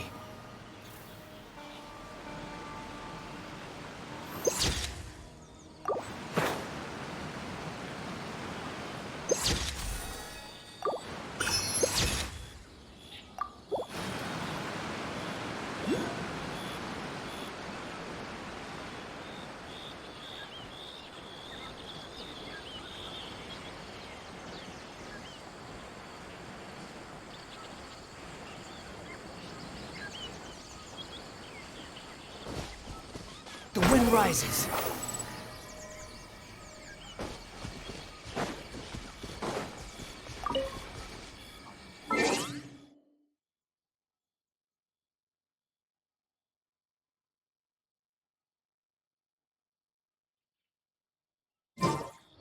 Dumo. Minna ilta kanta. Tamo. Dumo. Unta kanta.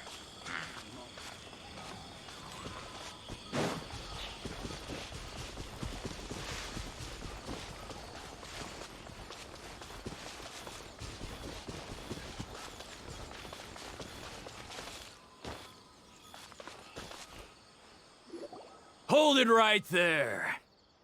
A blonde-haired traveler and a floating fairy. We've got you all right. Take a look around. You've fallen right into our trap. Are you mercenaries from the Corps of 30? Did you come here to arrest us? Corps of 30? We're nothing like those government lapdogs who don't even get scraps for their work. We are an elite brigade that commands the highest commission rate in all of Sumeru. We're here on the orders of a client known only as the Outcast. The Outcast? An outcast from the Academia? But why wouldn't the doctor just send the Fatui after us?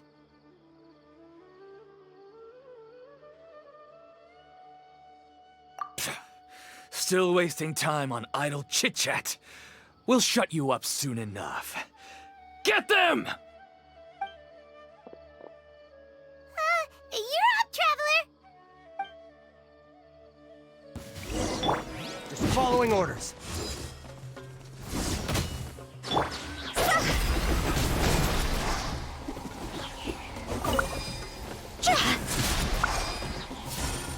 Take that!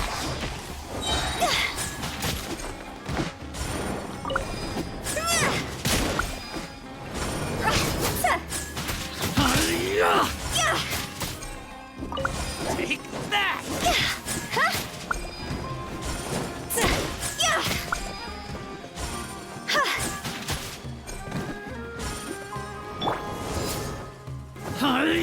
Take that!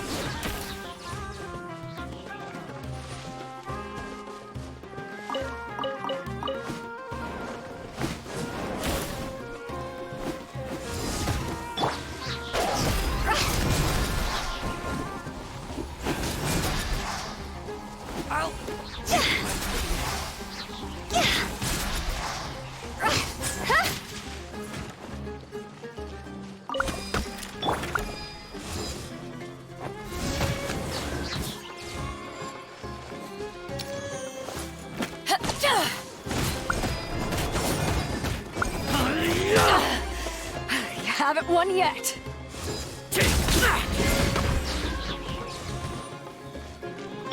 Behold!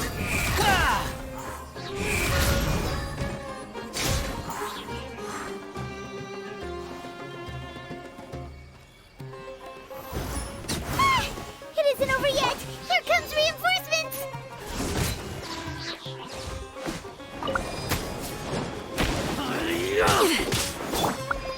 rises.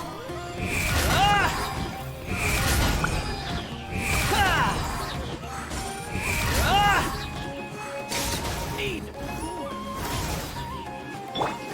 Take that! Allow me!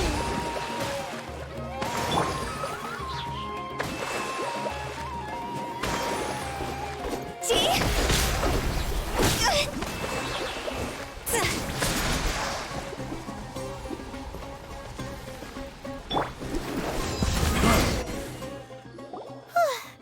That was pretty rough. Is that what elite mercenaries are like? Yeah, looks like we'll have to keep our guards up. But this doctor guy seems like a pretty tough opponent. He knew exactly where to set up an ambush. Did he predict that we would try to find Tighnari? Going up against smart people is tough. Anyway, let's keep going.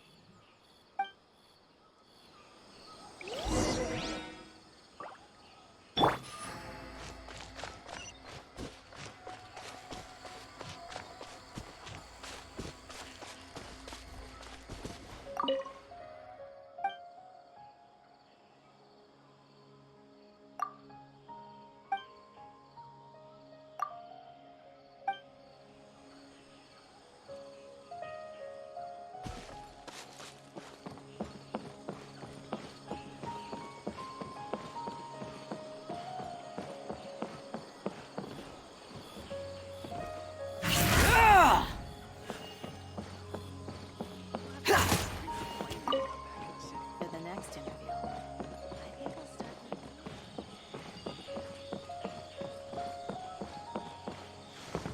Yesterday, a total of 5 dusk birds.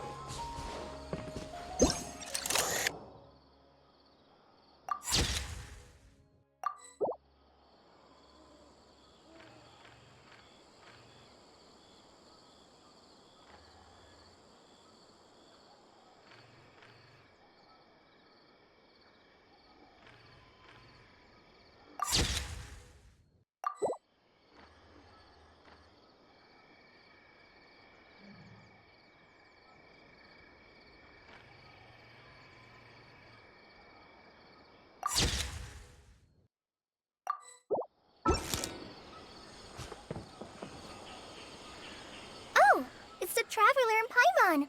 What are you two doing back here? Kale! It's nice to see you again. Are you doing all right? To be honest, I'm not doing too well. My Elazar has been progressing at a faster rate lately. I'm finding it harder to complete more intricate tasks. As a result, Master Tighnari is taking me off the patrol schedule. He will only allow me to stay here and coordinate other people's tasks. Oh, Kale. Speaking of Tighnari, did he go off on patrol? We're here to talk to him. Oh, Master Tighnari? He just left the Avidia Forest a little while ago.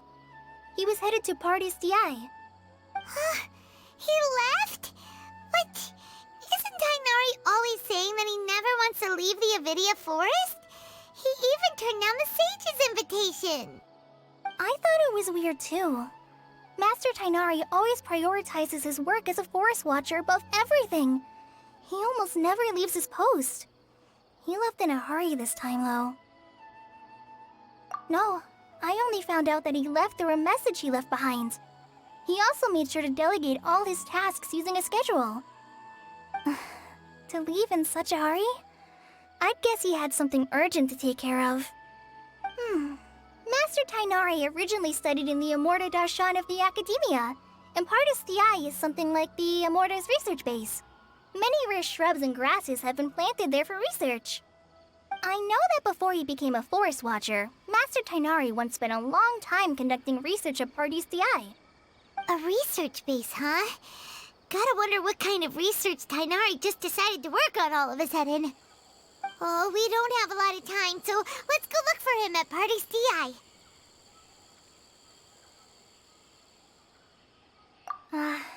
Don't worry. I'm fine. I'm used to living with Elazar by now. If you run into Master Tainari, please send him my regards. Got it. Will do. See you later, Kale!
Squall and Fury!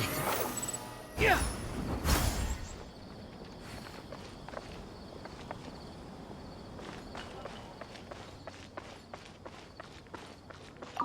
Harut, Marut, you must resist the power of temptation.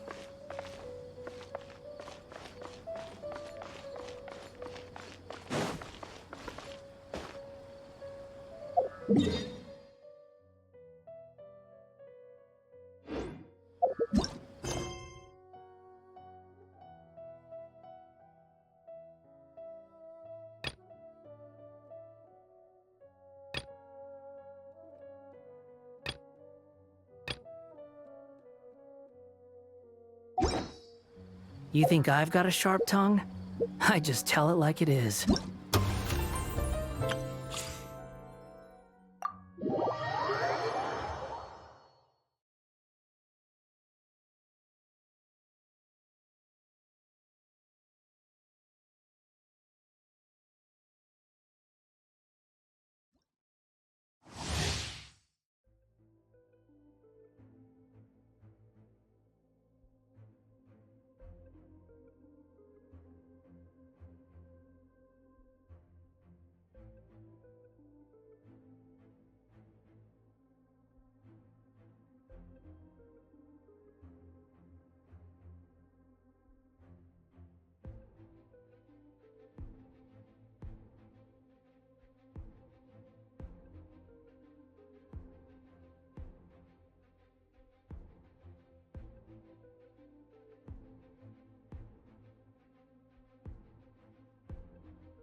Feeling lucky? Coming at ya!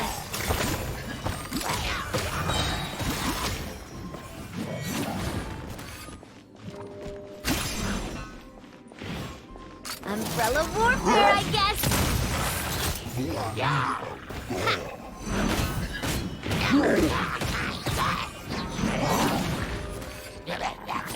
Umbrella warfare, I guess!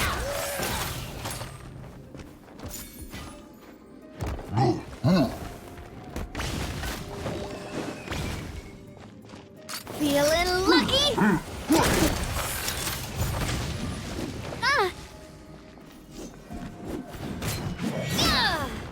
Watch out!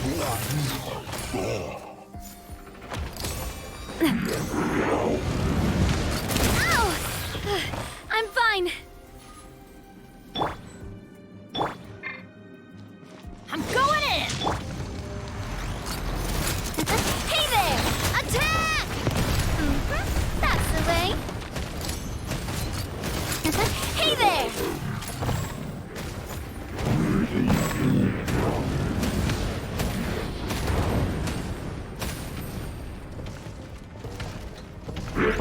Coming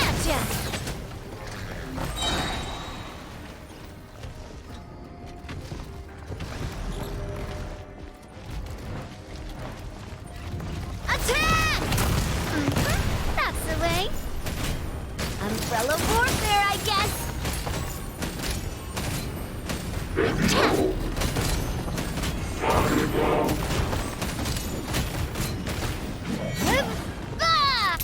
Hey there!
Whirling snow! Yeah!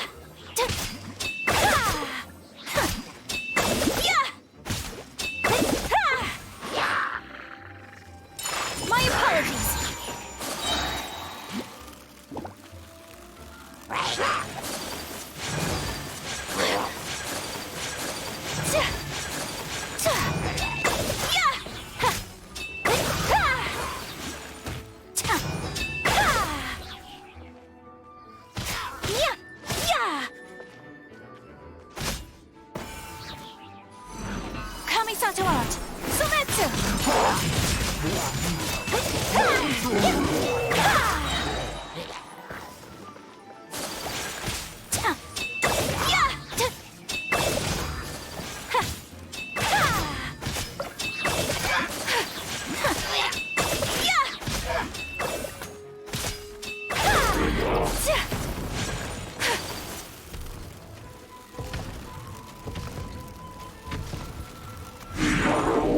Embrace the ice!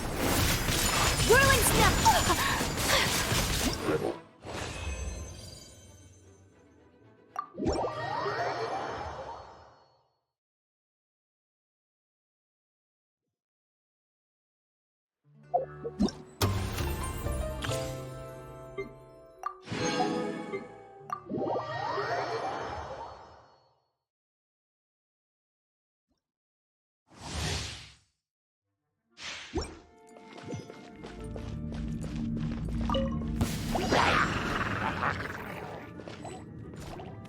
Absorption test.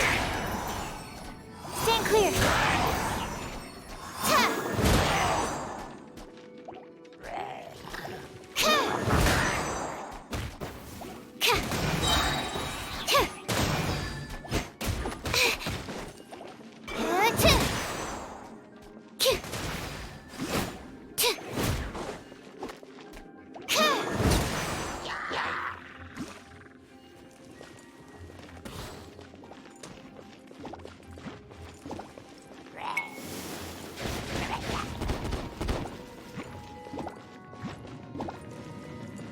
Absorption test. Animo test 6308.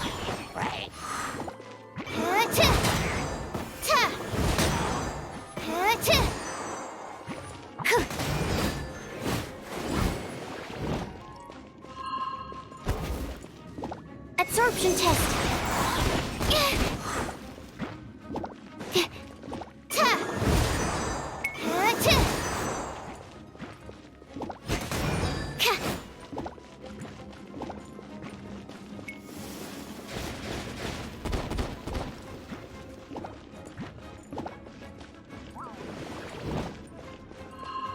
Animo test 6308. Absorption test.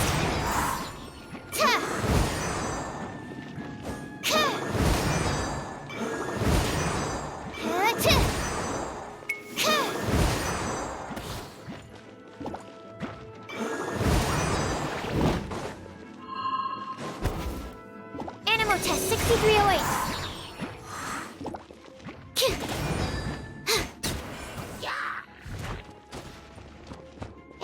hypostasis emulation!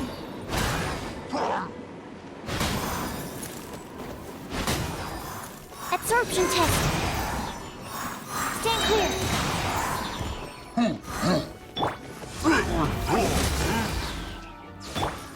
Rain outlines your fate. Enhanced animal module 75!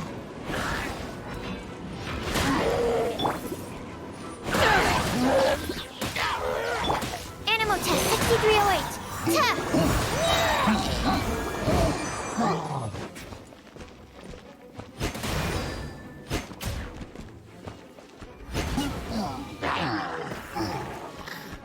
Swirl, Mark 2! That's not right. To ashes!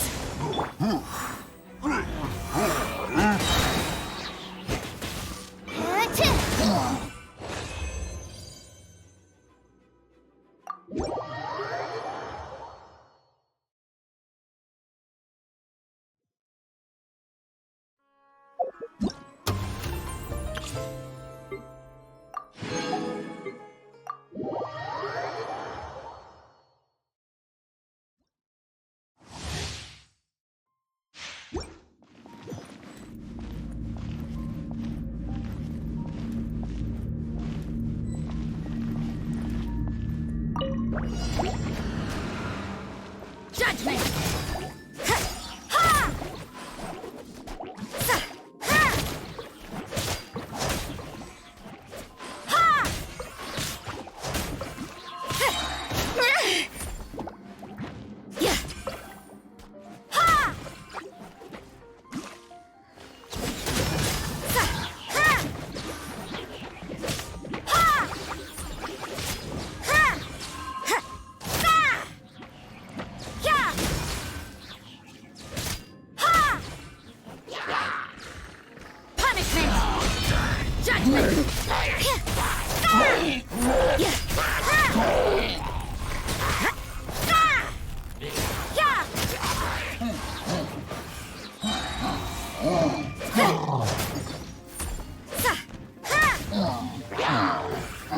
You can't run! Shiver! Yeah! Judgment!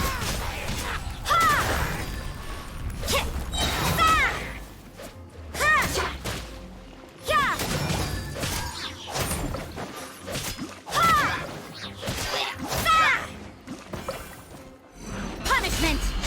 Judgment!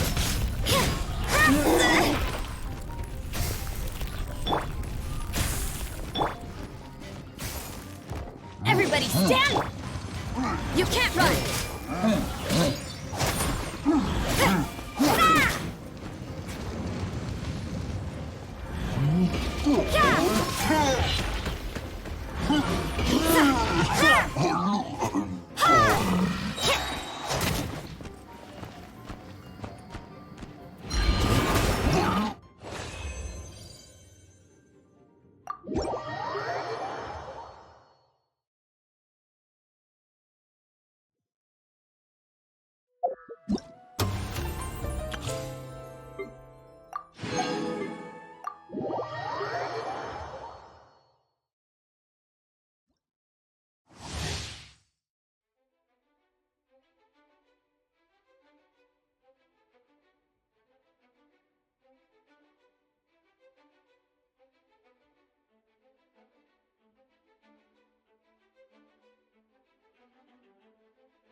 Too easy.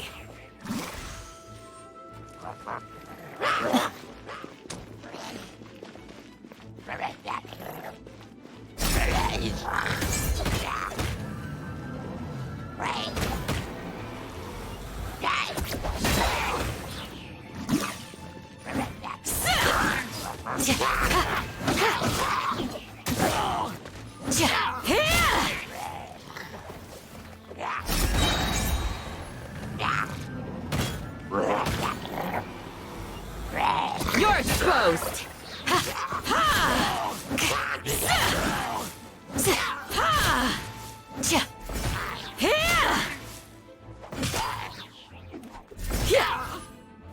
Do your worst!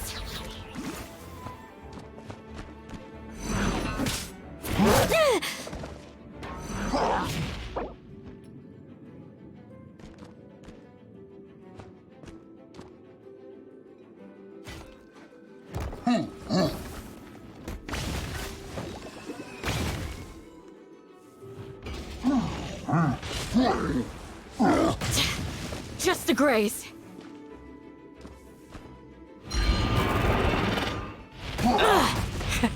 Impressive.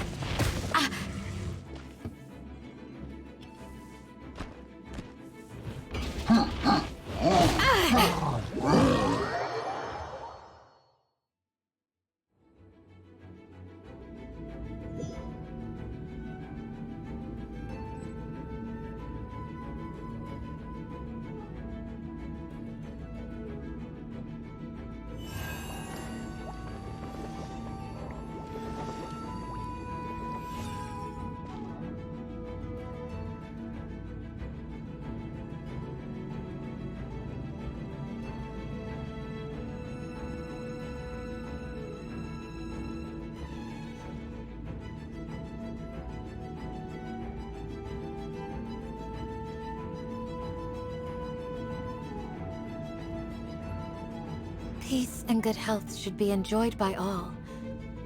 If I can provide everyone with a life such as this, I will be content.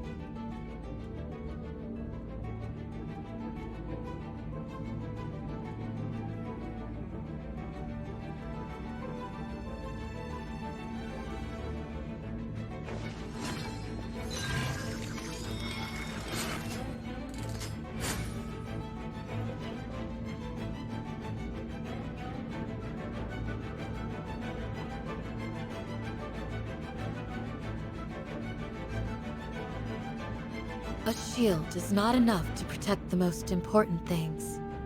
That's why I must also wield a spear.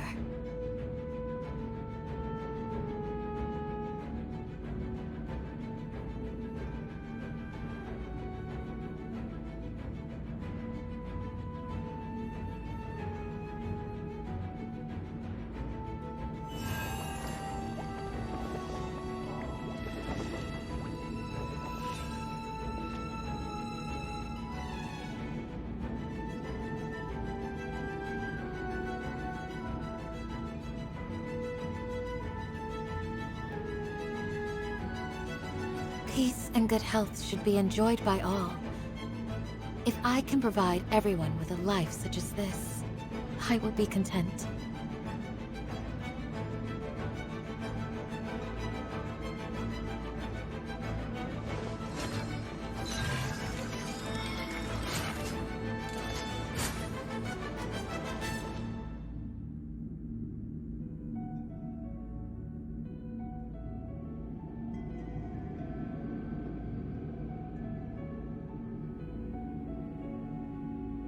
I will always seek to protect the things that are most important, no matter what it takes, even when it looks futile.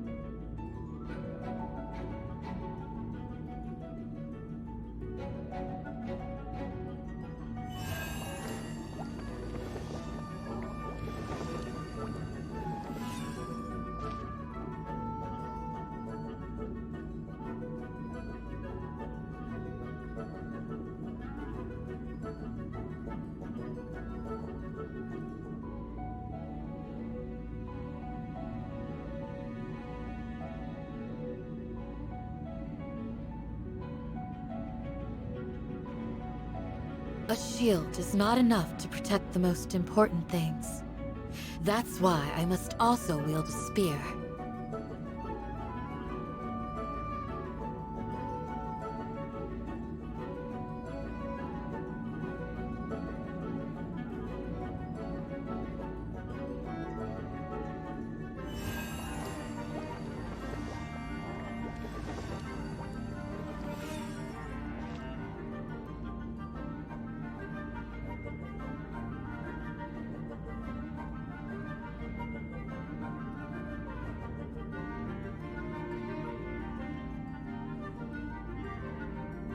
Peace and good health should be enjoyed by all. If I can provide everyone with a life such as this, I will be content.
I will always seek to protect the things that are most important, no matter what it takes, even when it looks futile.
Pin them down!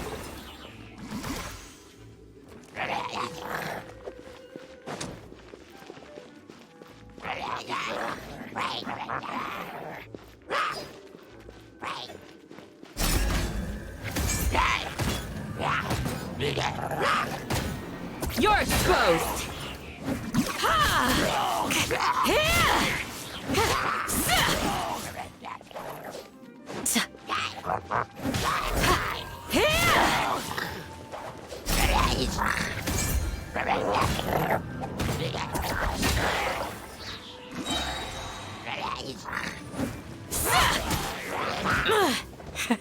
Impressive.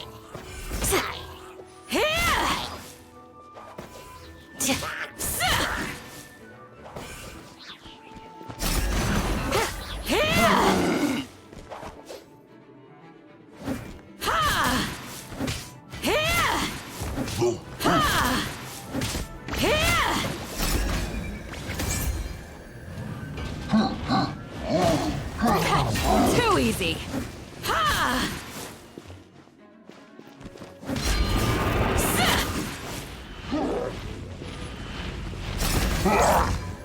Pin them down.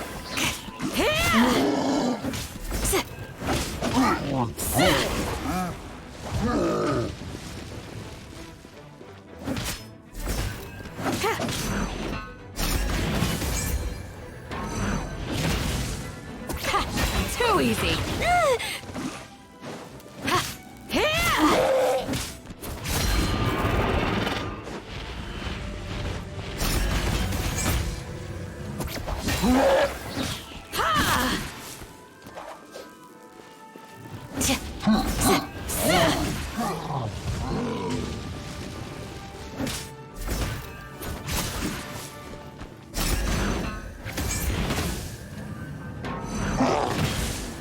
You're exposed!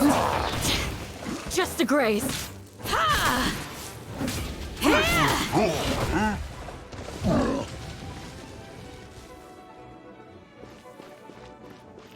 Flee!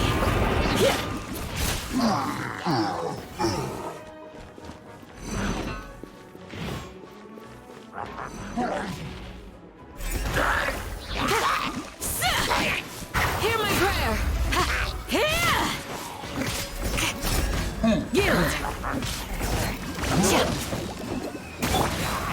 Get out of here! Teamwork is dreamwork! Stay clear. Don't break my glass